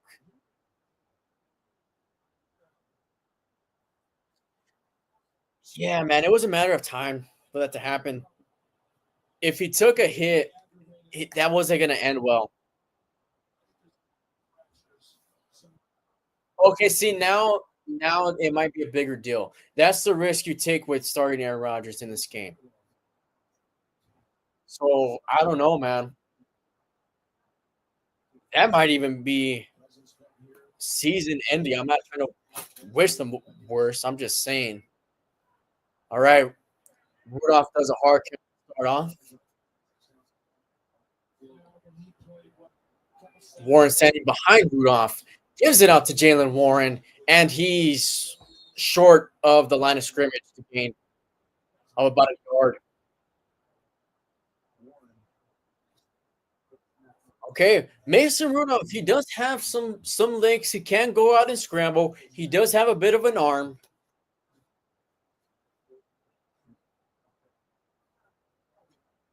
All right, I'm not counting the Steelers out because of this injury. I do think the Steelers do have a chance to win this game with Mason Rudolph. Steelers have a bunch of receivers on the left side. Looks that way. He's going to throw that way. Underthrows TK Metcalf on a short pass. That is not a good look. Oh, they throw a flag. That's on Buffalo. That is on Buffalo. That was after the play. That's definitely on the Bills. Unsportsmanlike conduct on Buffalo. Yes. Yes. That's how you earn a first down. Take notes, NFL. That's how you get a first down.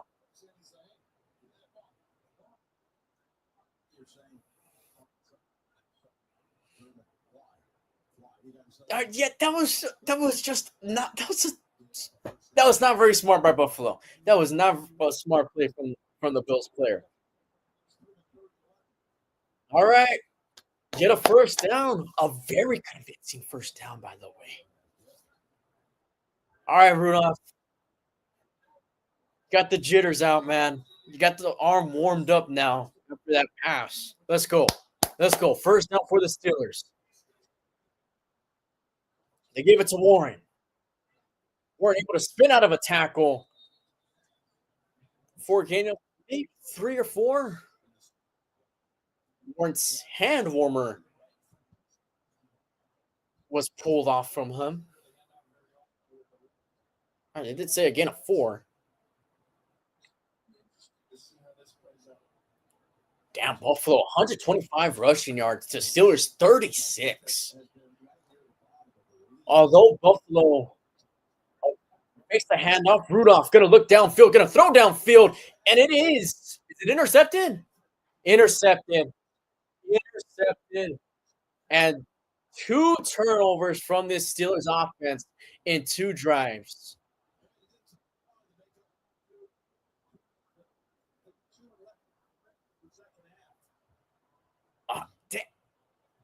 Yeah, that's a pick. He overthrew Darnell Washington. That's tough to do, to overthrow Darnell Washington, man. All right, I'm gonna take a quick break, man. I'll get you in a few.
All right, we're back in here. Okay, all right.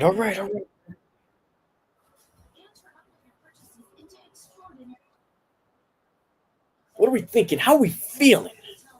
How are we feeling right now?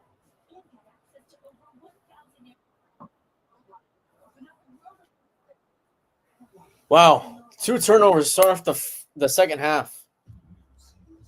That is less than ideal, like slightly less than ideal. You know. Okay, okay. If Mason Rudolph doesn't perform, When is it enough to put in Will Howard? Like, when is the breaking point to put in the rookie from Ohio State who won a national championship last year? When is it time to do it?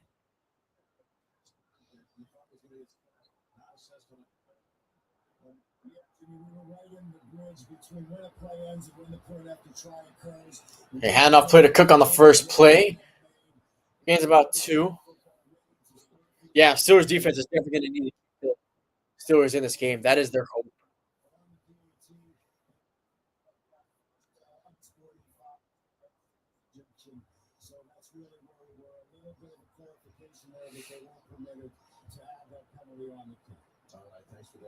And Metcalf doesn't look very happy on that sideline. This has been a very poor game for the Steelers offense. 2nd and 7. Allen throws it middle of the field to his tight end, complete for a first down. To Knox.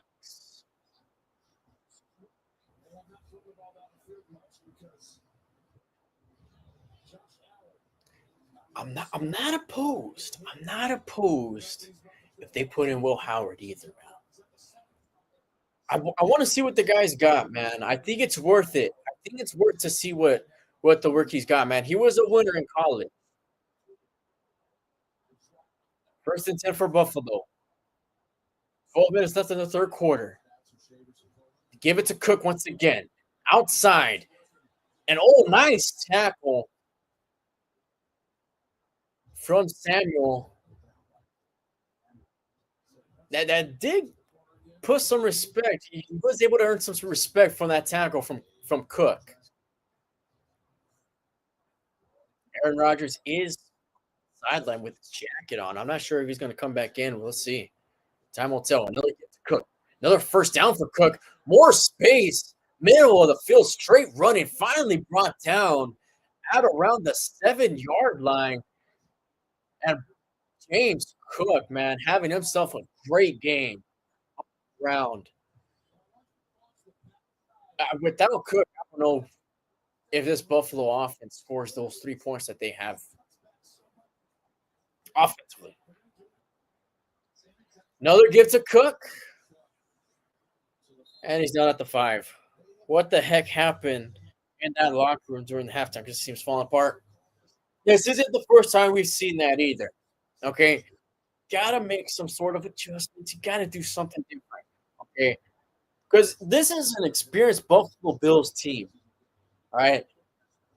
They've been in those big games, they've been in those situations.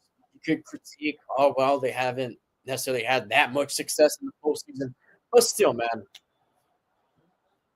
you gotta be able to do something different. You gotta switch it up. You gotta mix it up. Fakes the throw, then gives it to Cook.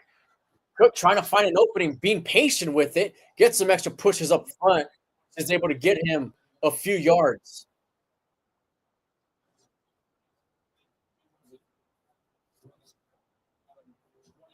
I think Rodgers is going to go back in there.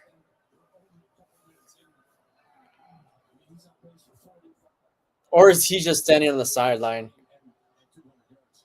Rudolph's looking through the tablet. All right, Steelers need to stop, man. It is not looking good for the Steelers because of their offense. But if they could keep it within a possession, that's going to make me feel much better about this. 3rd and goal, they give it to Cook. Who else? And a good tackle made by the Steelers. They do get the stop about a yard and a half or 2 from the end zone. I think they're going to go for it here.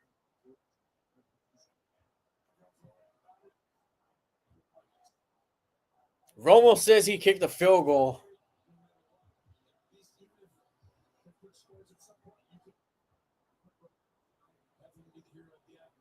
Come on, defense. Come on. 4th and goal. From the 1.5-yard line, Josh Allen by himself. They have 2 receivers and a tight end on one side. Fakes the give. Allen, end zone, wide open touchdown. Coleman.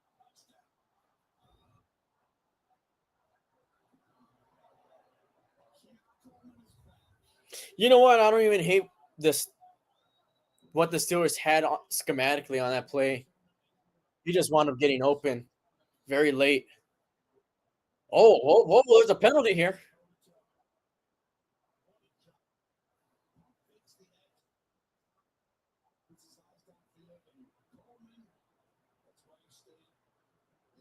There's a flag.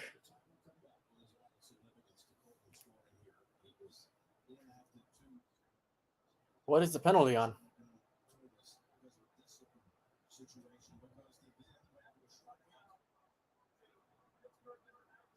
Oh, yes, taunting 97.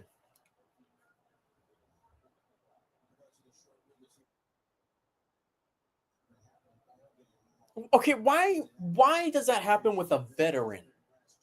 You know what I mean? Like, come on, man.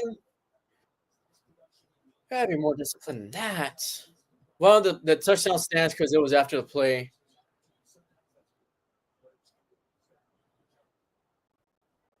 Prater with the extra point. It is up and oh, he missed it. No good by Prater. And that's what we were talking about earlier. How tough, how difficult are these kids, are these field goal tries going to be in this game? We got a 1 minute field goal here on an extra point. Okay, I mean, still, it may only be a 9 point lead for Buffalo. With the way the game is, it feels like it's even more. I okay, the thing is, it's like you're a veteran, man. You know, you've been at it for a long time. You can't be doing stuff like that. As a veteran, as a captain of the team, it's not a good look.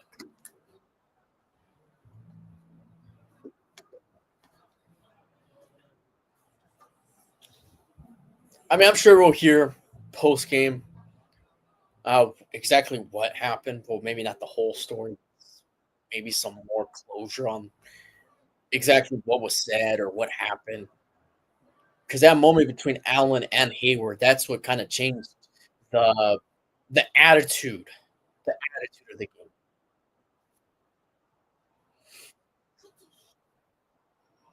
Wow, terrible start to the second half for Pittsburgh. Absolutely terrible.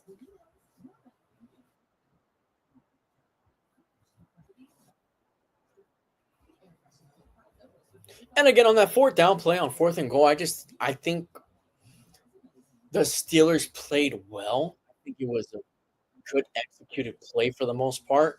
And then Coleman just got open. It took a long time to develop. So that happens sometimes. It's not like he was just wide open as soon as he ran his route, as soon as he ended his route.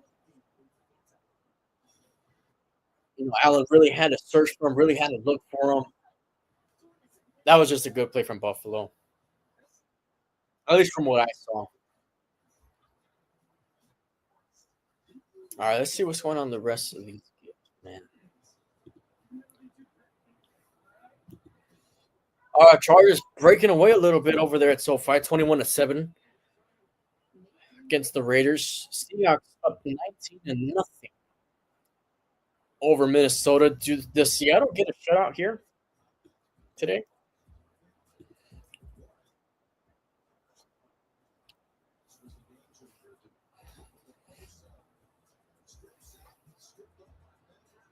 Gosh, do we see Will Howard in this game? Or just at some point in this season? I'm telling you, the Aaron Rodgers situation, I don't know, man. It's not looking too great. But he does have it. He has his helmet on. Is he going to come back out there and play?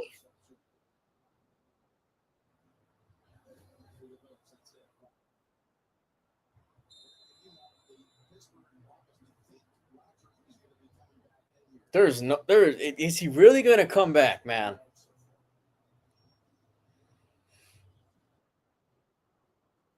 His nose is beat up. His body's just beaten up right now. Kickoff from the 50 is going to be a touchback, which is a penalty.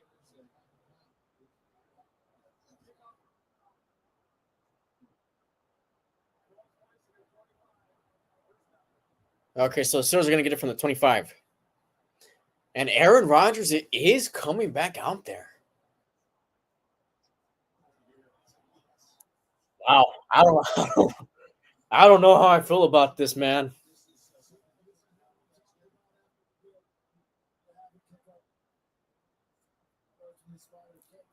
Okay, well, Aaron back into the game. Steelers have it from the 25. Kenny G can game well behind Rodgers. He's going to hand it off.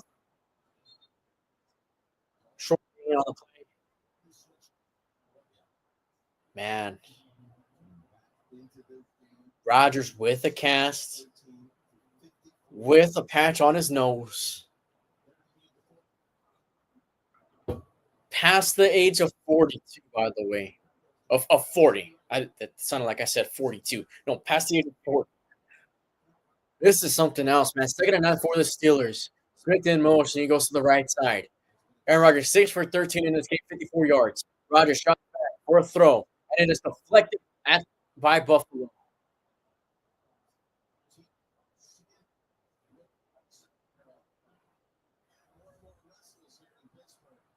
You see, I understand Aaron Rodgers wants to get it back out there, but is that the best situation for the Steelers?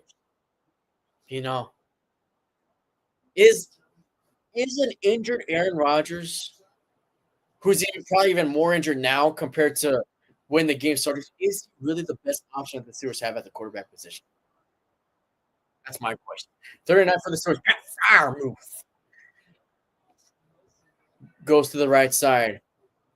Buffalo, they just hand the ball off on 3rd and 9. He for the first time. They hand the ball off on 3rd and 9.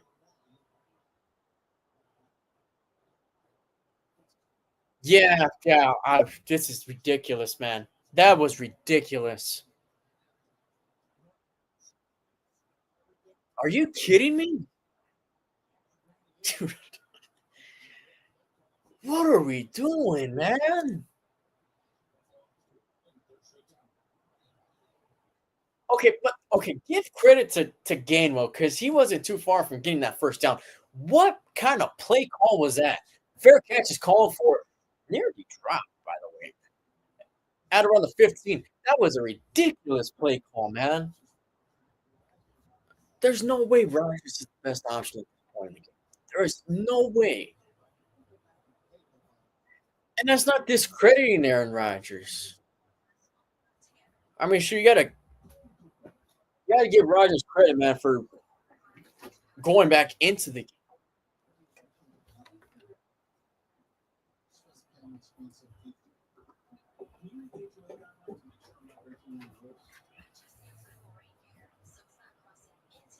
I don't know, man. What do you guys think?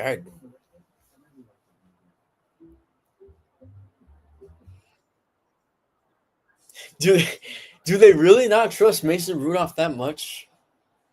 Does they not want to give Will Howard a chance?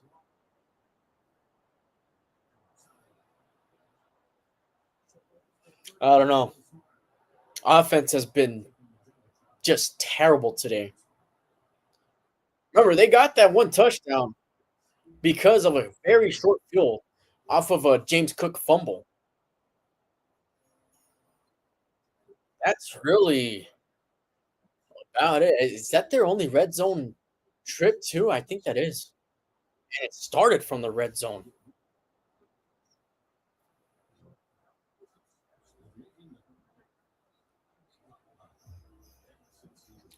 I should see the rest of the scores of these games, man. 26-0 Seattle over Minnesota. 21-7 still with the game Chargers and the Raiders. So this is the closest game that we got. America is relying on this game to be good, to be close.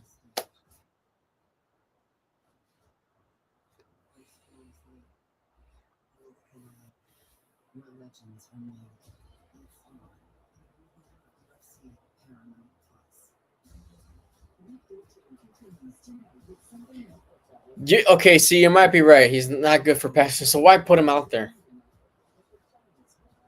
That's like, that If he's not getting it for passing, you gotta have Rudolph out there.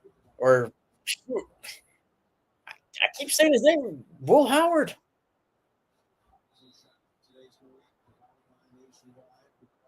Somebody. If he can't throw the ball effectively, you can't have him out there. 10, give to Cook. Surprise, surprise, right? Keeps working the outside, and he gets tackled out of bounds at around 25 ish. I'm not exactly sure where they got the ball.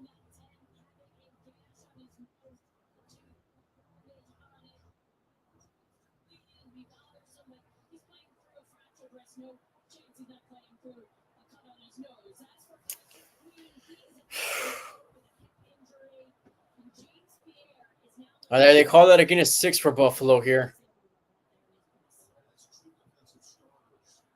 Wow. Fakes the handoff. Allen pump fakes. Now throws it to his tight end. Complete for the first down. And now he gets back to in play, and that's another Buffalo first down. I am not liking what I'm seeing, man. This is tough to watch.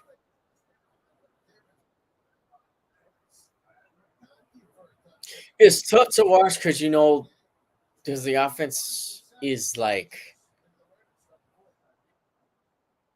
not playing good football, and the situation as a whole has just gotten worse and worse as the game's gone on.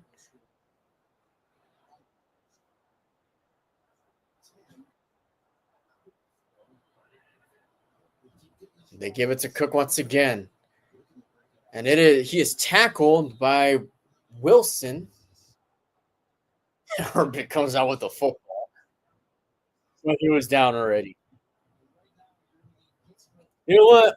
You know what? This game is making me want to sit down. That's where we're at with this game right now. Let's take a little. Let's take a seat.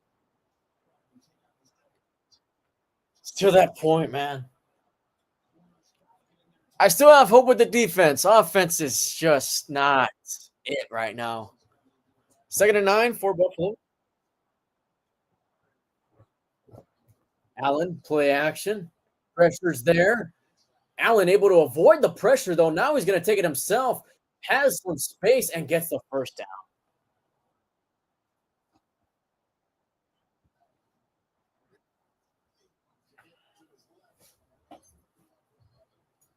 All right.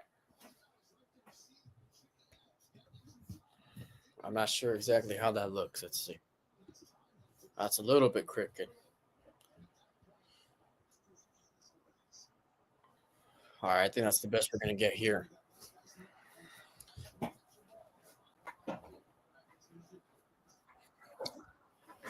All right. Buffalo moving the ball once again. Another gift to Davis. Davis gets a first down. The Steelers just cannot stop the run. This is just a tough game to watch right now. Just absolutely tough.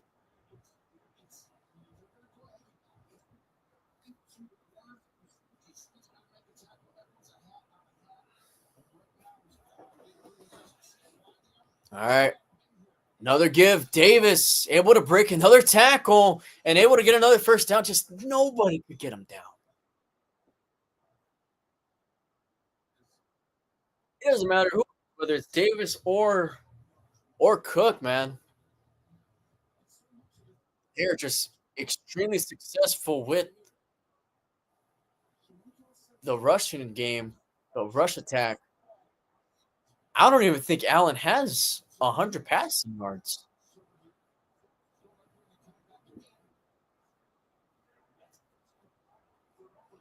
Okay, Davis once again. This time he's finally stopped about half a yard past the line of scrimmage. Okay, here we go.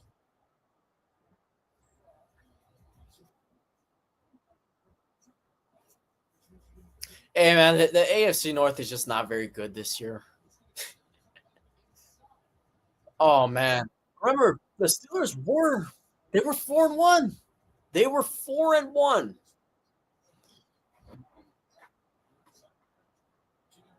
They had like a 2.5 game lead, maybe even more at some point in the season.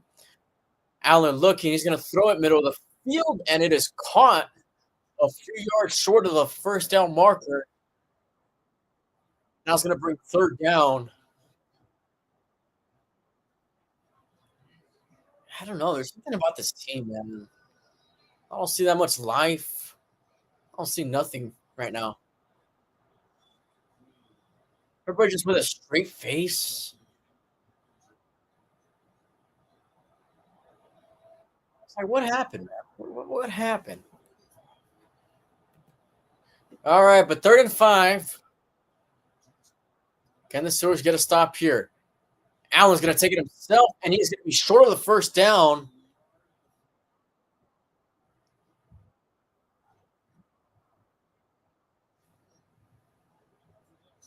Okay, their offense is going to stay out there for Buffalo. I'm not really liking this decision by Buffalo. I think just take the points. But they're 1 for 1 on 4th down conversions here. Trying to get a second one.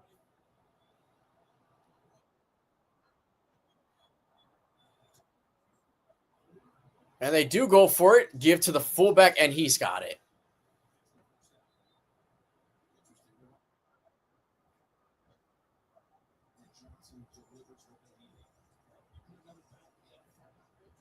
Wow.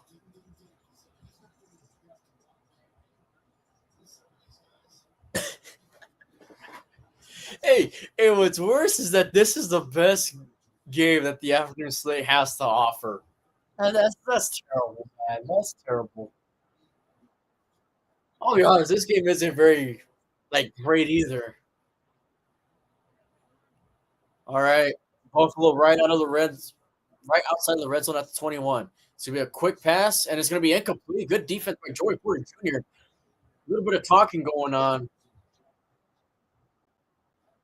No flag is thrown, so I guess that's good. Allen was looking for Coleman on that one. Oh, there you go. Good play, Porter. He's actually made a couple good plays here and there in this game.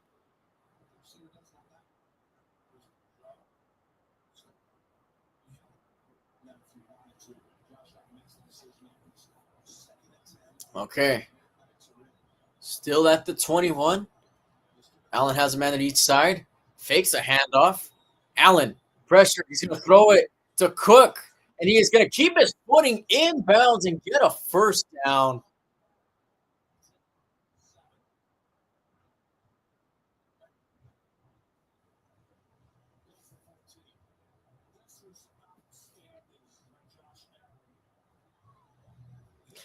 It's worth taking a look at. Let's see if his foot stays in bounds. Oh, it does. Good footing by Cook, man. And Buffalo's just going to let the clock run down to the 4th quarter. All right, just a terrible 3rd quarter from the Steelers.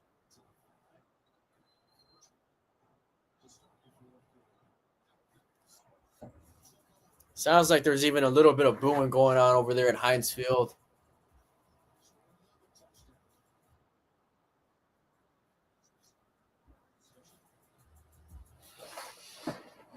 Oh, man.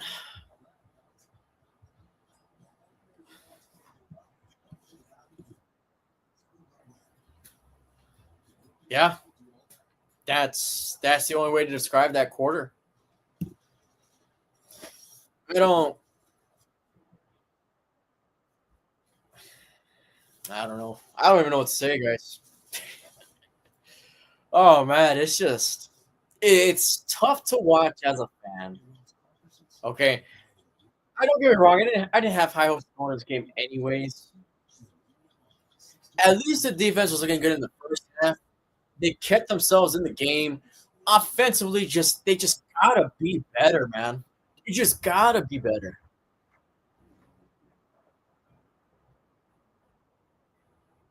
They can't even push the ball down the field, man.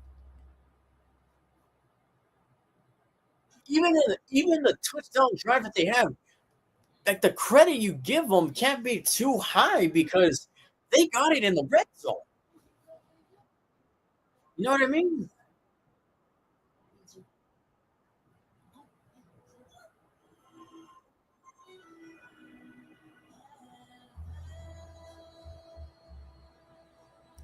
Man. Oh, this is something.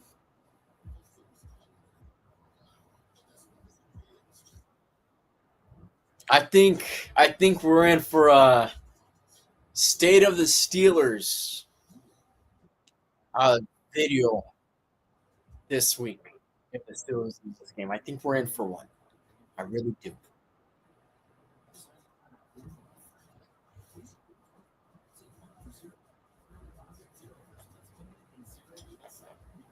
We'll see, man. This is not looking very good. And they're only up by 9 points. Buffalo's only up by 9 points. And even if they do score a touchdown here, unless they get a two-point conversion, it's still only a two-possession game. It's just the flow of the game, the way the game has been going. Right now, it feels like a three-possession game. This game feels over.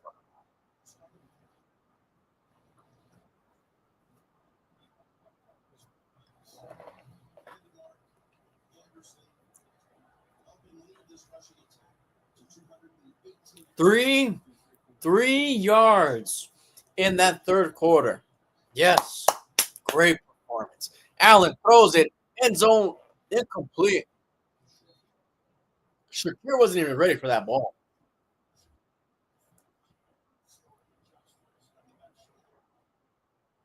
That was a straight bullet pass from Allen. Shakir was not ready for that ball.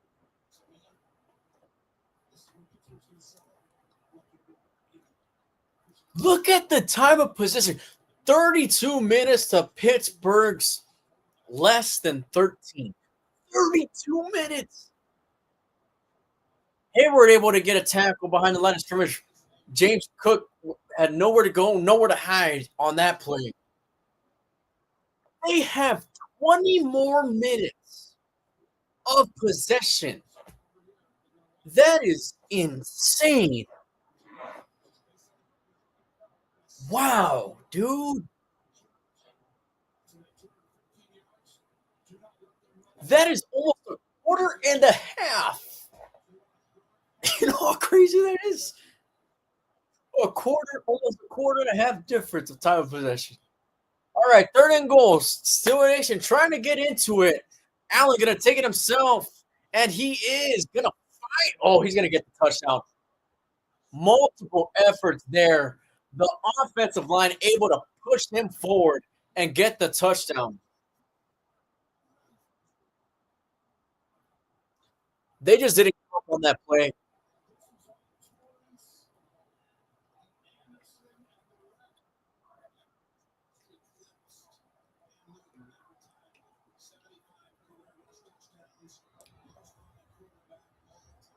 You got to tip your hat to Buffalo on that play. He looked dead to rights, but then he was able to get some help from his teammates right there. Honestly, if I was Buffalo, I would try to go for two here just to make it a three-possession game, just to get it over with. Extra point by Prater is up, and it is good. Still only a two-possession game, 23-7. I,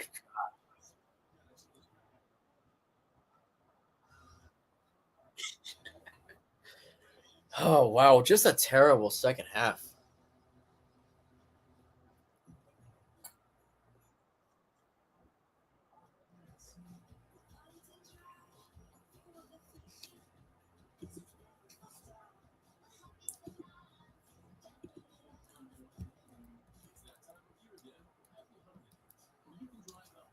And just to let you guys know, this is the only game in the afternoon slate that is within two possessions. Just to let you know. Yeah, it under technicality, this is the best game that the NFL has to offer this time. Technicality.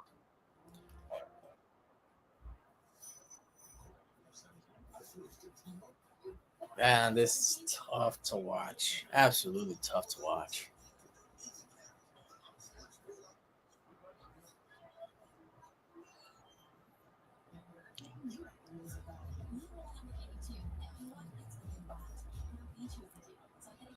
Do the Steelers even get more points in this game?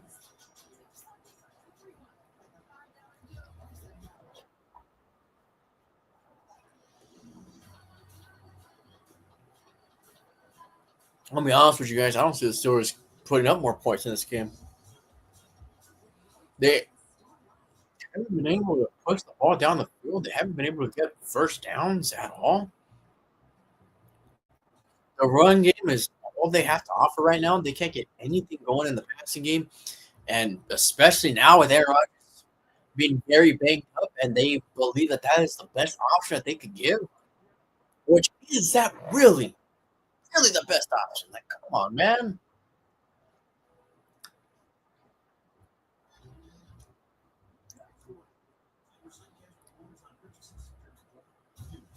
And again, it's not taken away from Aaron Rodgers one bit. Not taken away from him one bit.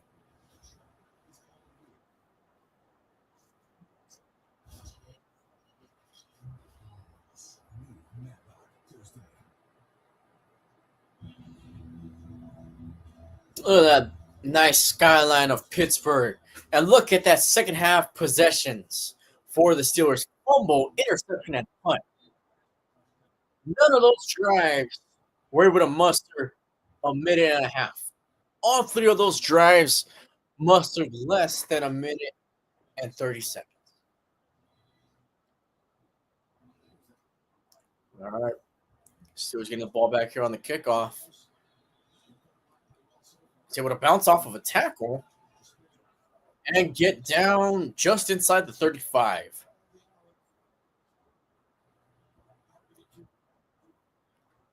Oh, here comes Rodgers back on the field. 14 minutes left in this fourth quarter. This game isn't over. But, man, I'm telling you, it feels like it is.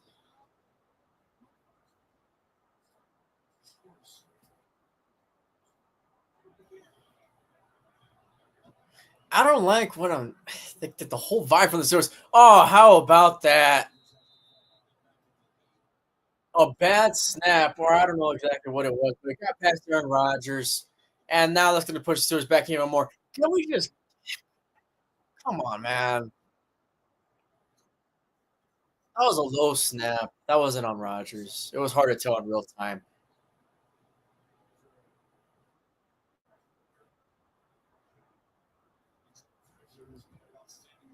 That was a loss of 16 yards.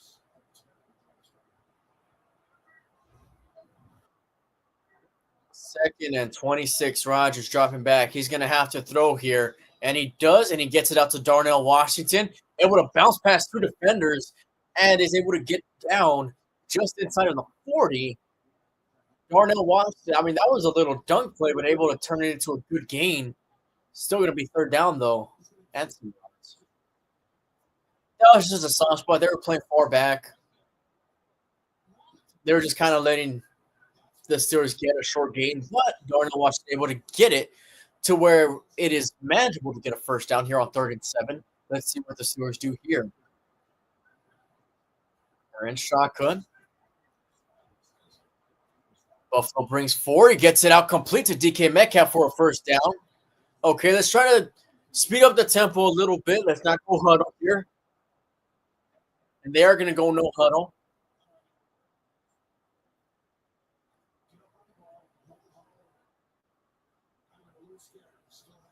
Oh, the Raiders scored or something.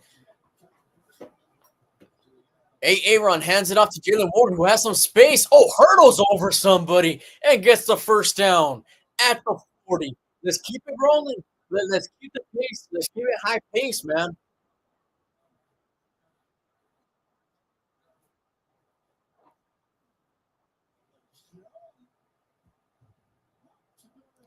Come on, man.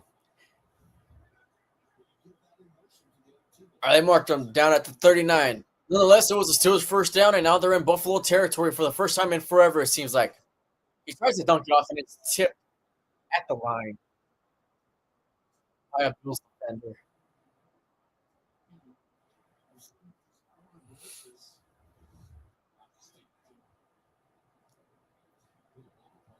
Oh, okay. 11:37 left in this fourth quarter. 23-7 Buffalo. Steelers trying to keep themselves in the game here with the touchdown.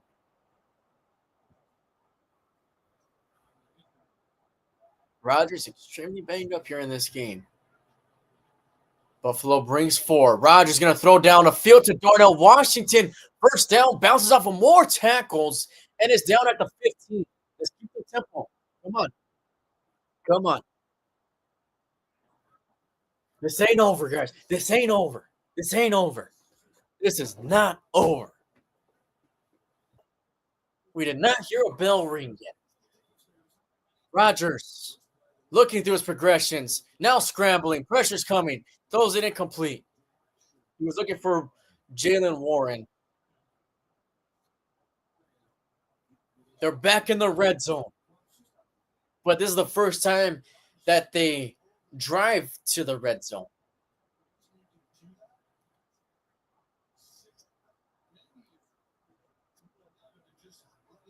Remain the best game.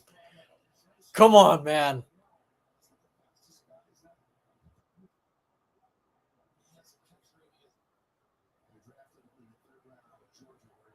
Kenny G to Rodgers is left.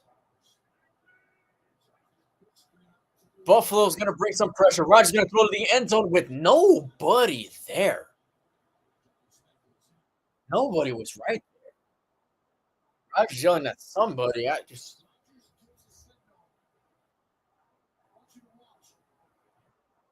Did Smith not run his correct route? Oh, he ran the wrong way. So miscommunication there. Now 3rd and 10 from the 15. 4th down territory for the Steelers for sure, no matter what. Get the snap off that one. Rodgers, pressure, throws it. Kenny G, can he get the first down? He is about a yard or two short. I believe he was down. He did fumble. They do say that he was down. Hey, you got to hurry up to the line. I know it's a crucial play, but just in case they want to review that, they're not going to, though. All right. This is more than likely the game here. 4th and 2. Steelers are 3 for 6 on 4th and short this season. Steelers in shotgun here. Come on. Play clock running down. They get it off in time. Hand off play Kenneth Gainwell, who is stuffed. Was that the best play call that you had? Are you kidding me? Okay. All right. Okay. That was the best play call you had on 4th and 2. A shotgun play and a handoff. That was the best that you could do on 4th and 2. Really? Okay. Even if it was a run play, even if it was a run play, don't do it from shotgun. Wow. Wow.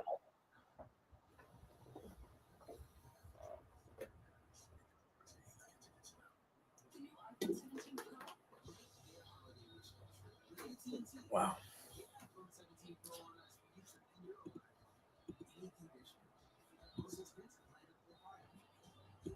And this isn't even the closest game in the afternoon slate anymore. for what it's worth. For what it's worth, it's not even the closest game in the afternoon slate anymore. That was beyond a stupid play call, man. Now I'm somebody who hasn't been on the play calling too much. I haven't complained about the play calling too much. The past 2 weeks, we have done some just bad play calling. I could think of another situation just in this game. That 3rd and 9, they decided to run the ball on 3rd and 9. The execution actually wasn't bad either. That was a good play by Kenneth Gainwell. He just wasn't able to pick it up. But that's not on him. That's on the play calling. That was ridiculous.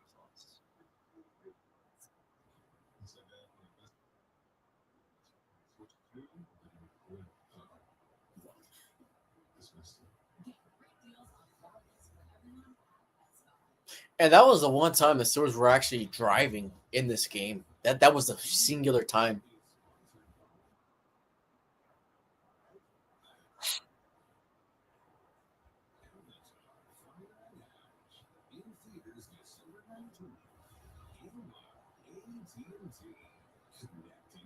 I will say, well, at least Pittsburgh looks nice right now. All the lights, everything going on. It looks nice.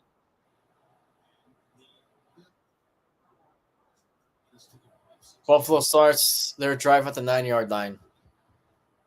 And off play, Cook gets about 2 yards.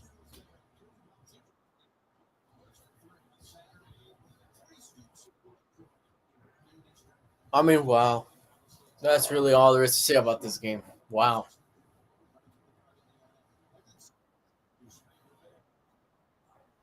Buffalo has outscored the Steelers 20-0 in the second half.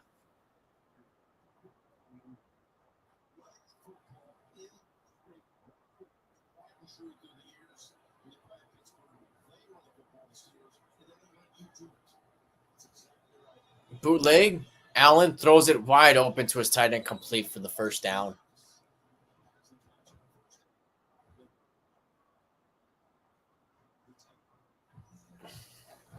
It's like, what the heck are we even watching, man?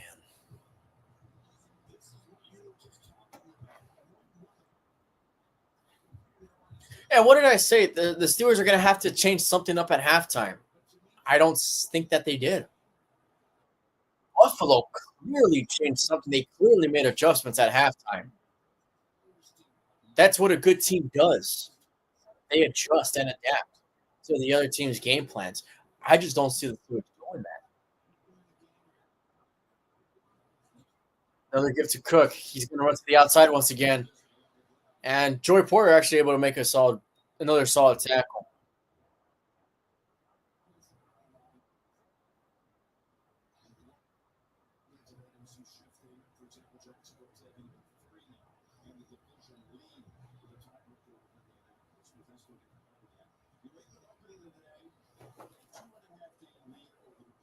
Oh, they're showing the playoff picture.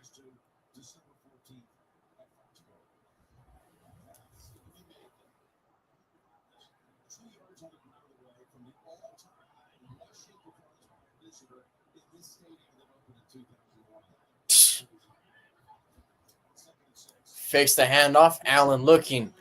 Herbert right there is able to get it out to his tight end for a gain of about 3. It already feels like it's weird, man. It feels like we've been in garbage time for a long time.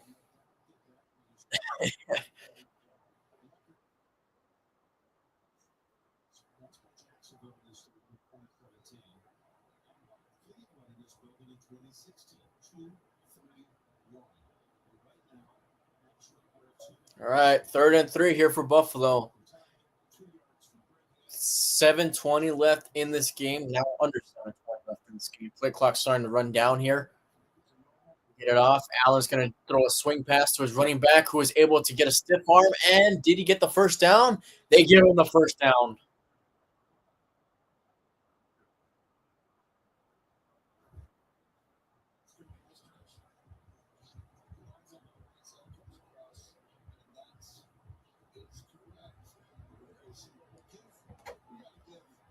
This is just such a bad half of football being played, man.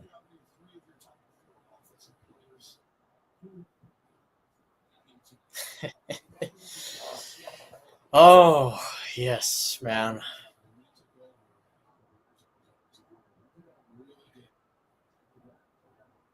They're going to give it another handoff. They're just going to continue to run the ball here. He got probably about 5.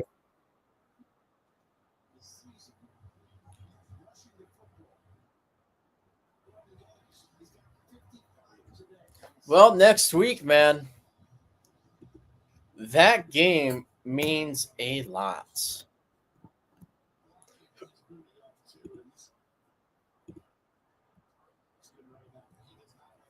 Steelers play Baltimore next week at Baltimore.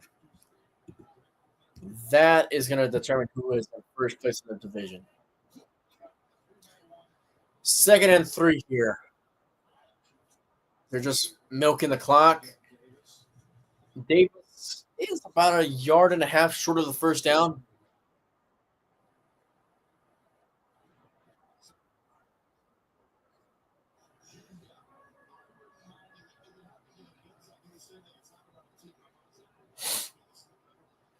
All right, 3rd and 2 here. All 3 of the Steelers quarterbacks sitting next to each other. Will Howard with his helmet on.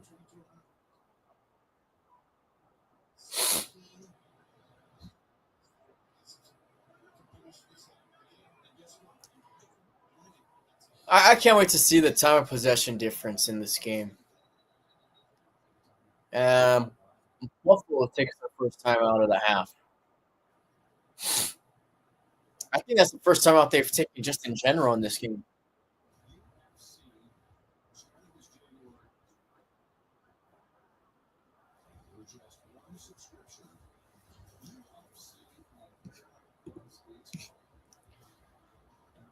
Yeah. Yeah, and the stadium's pretty much empty. Most of the people have left. This ain't the same Steelers team, man. This ain't the same Steelers team.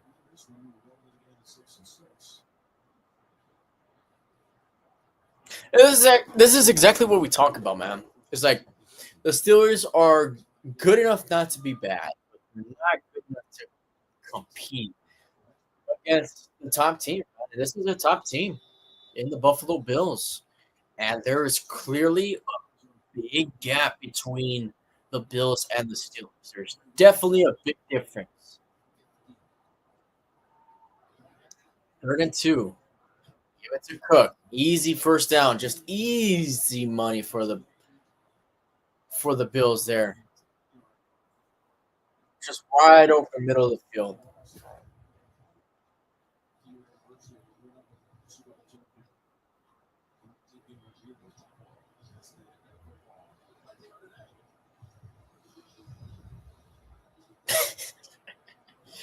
Hey man, the best I could do is just laugh at this right now. That's really about it. 244 rushing for Buffalo today.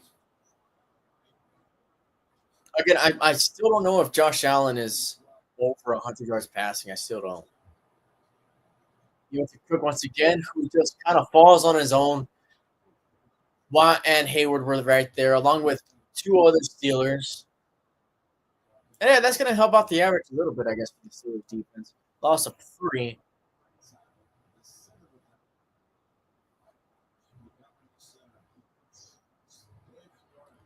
Buffalo has 70 offensive plays to Steelers 40. Steelers offense just can't stay on the field. Buffalo's offense, at least on this drive, or at least in this half, just stays on the field consistently. They give it out, quick pass to Coleman for a gain of about 7. Now it's going to be 3rd and 5. There is a flag thrown. Allen pointing to the Steelers side of the field.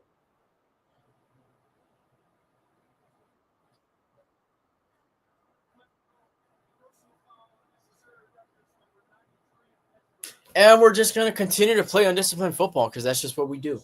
Just continue to play undisciplined football. Now Watt's injured.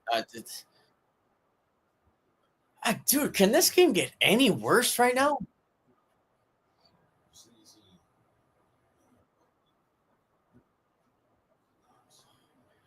Yeah, man. Let's just continue to play undisciplined football. Wow, it looks like he's just gonna walk to the locker room. He looks pissed, man. I would be too in that situation. This is.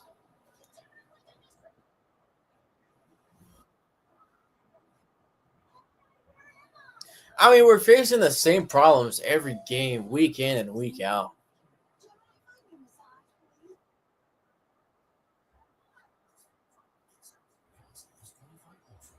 I don't know, man. Let's just see how the game is next week between the Ravens and the Steelers. It's a 10 o'clock game. With the Steelers' performance, I don't.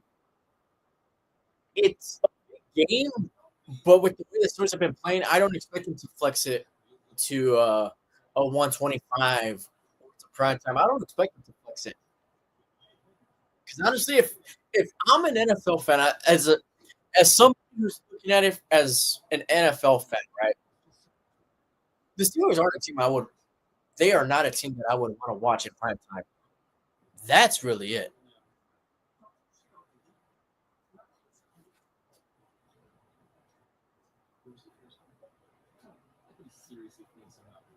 Got the Christmas stuff up now.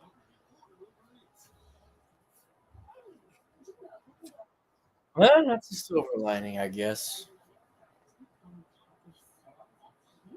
It was a little bit weird getting a 125 game because that kind of um maybe my day a little bit differently.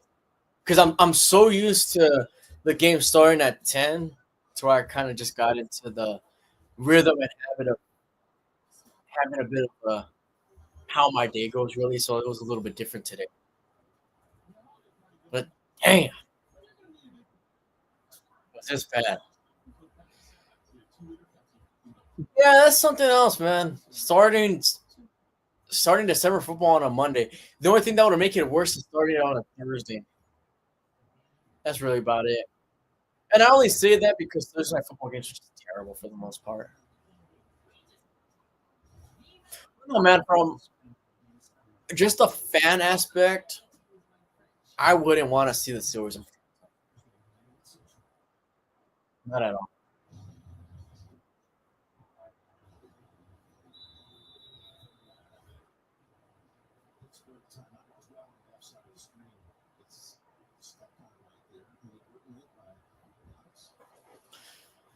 All right, 1st and 10.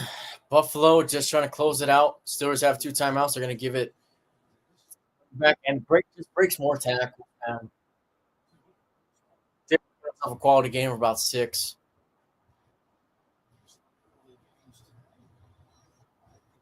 And the Steelers are going to take another timeout, which is surprising, I guess.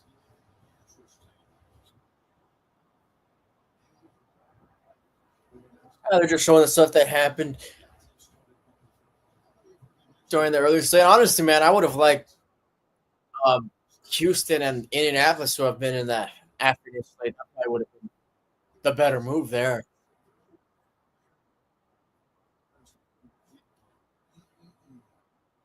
2nd and 5, another run. Cook he just remains patient in the backfield, just trying to look for some blocks up front.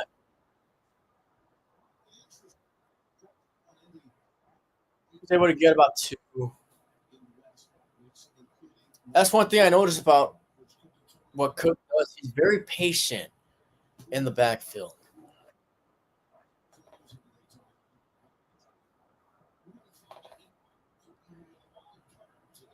New England is the first seed in the AFC. What the heck did we do to deserve that?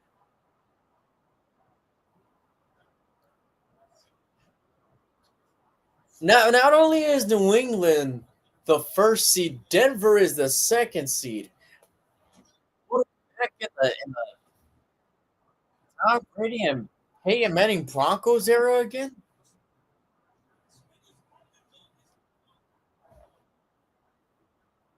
I mean, just to think, if you were to show me the playoff picture that we have now in the month of August, you would have shown me the playoff picture a few months ago, I would have laughed in your face. I wouldn't have believed you. The only thing, the one thing I would have believed you in was the Steelers having a close to 500 record or 500 record. That was about it.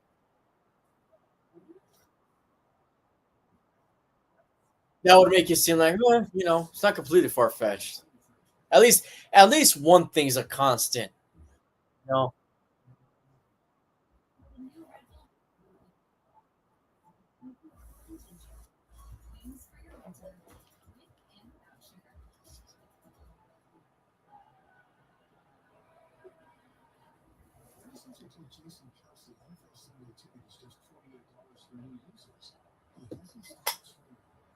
All right, man. Well, Buffalo's just trying to close out the game at this point.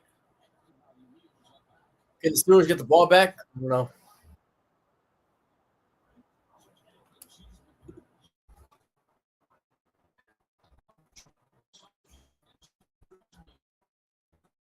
Thanks to the charge for the back in the game of the afternoon, the late slate. Ain't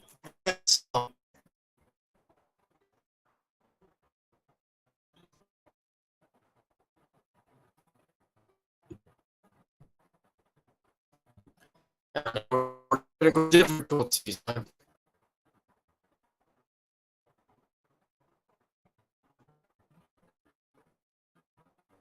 Shoot, my conclusion. I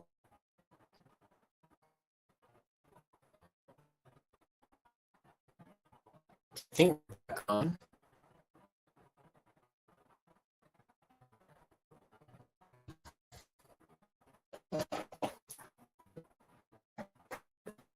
Oh, come on, dude.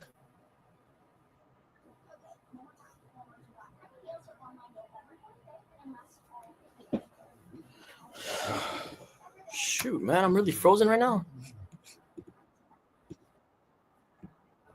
Well. Okay, it looks like the Bills are going to go for a 4th and 1.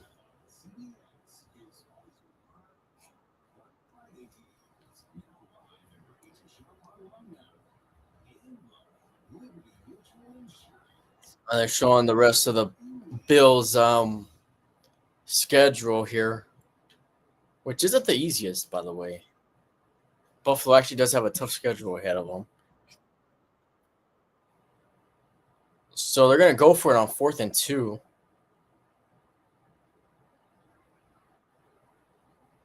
Now they take a timeout. I mean, just kick the field goal.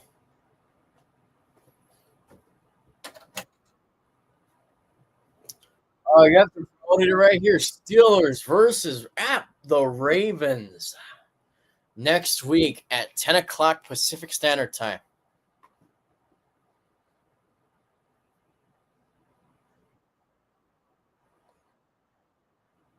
Wow.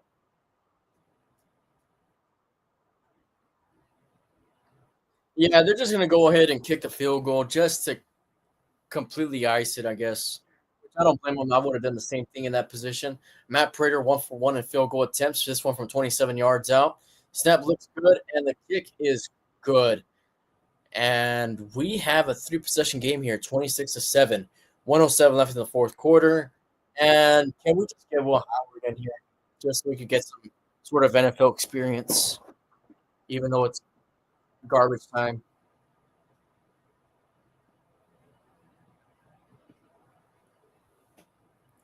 That's really the best I got to say on that. Just so he could get some playing time this season.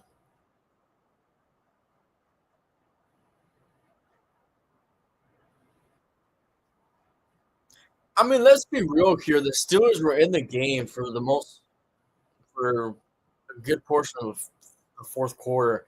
This team looked defeated when the fourth quarter was starting.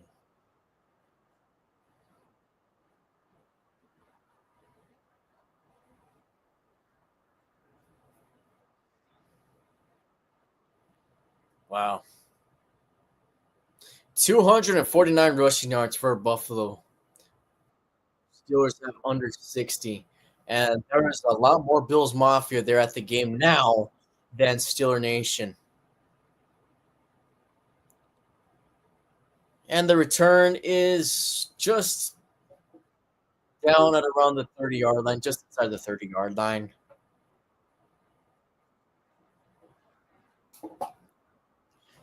Oh man, the Steelers have the biggest game of the season next week. And you know, Baltimore, they are not going to be taking that game lightly, especially after coming off of a loss rival already on Thanksgiving. No, they're going to put Mason Rudolph in here. First and 10, a minute 3 left, 26-7, garbage time here. Handoff play to Johnson, and he is tackled, maybe got in the yard. That is literally it.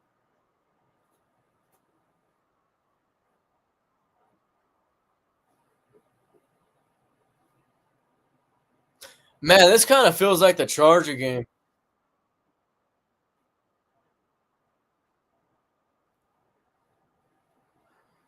All right, Mason and shotgun here. Snap. Has some time. Now he's going to have to scramble. Still looking for something. And he gets it. Oh, Skoranek shoves somebody on the sideline down. I'm not sure if he's a coach or something like that, but they're going to call it incomplete.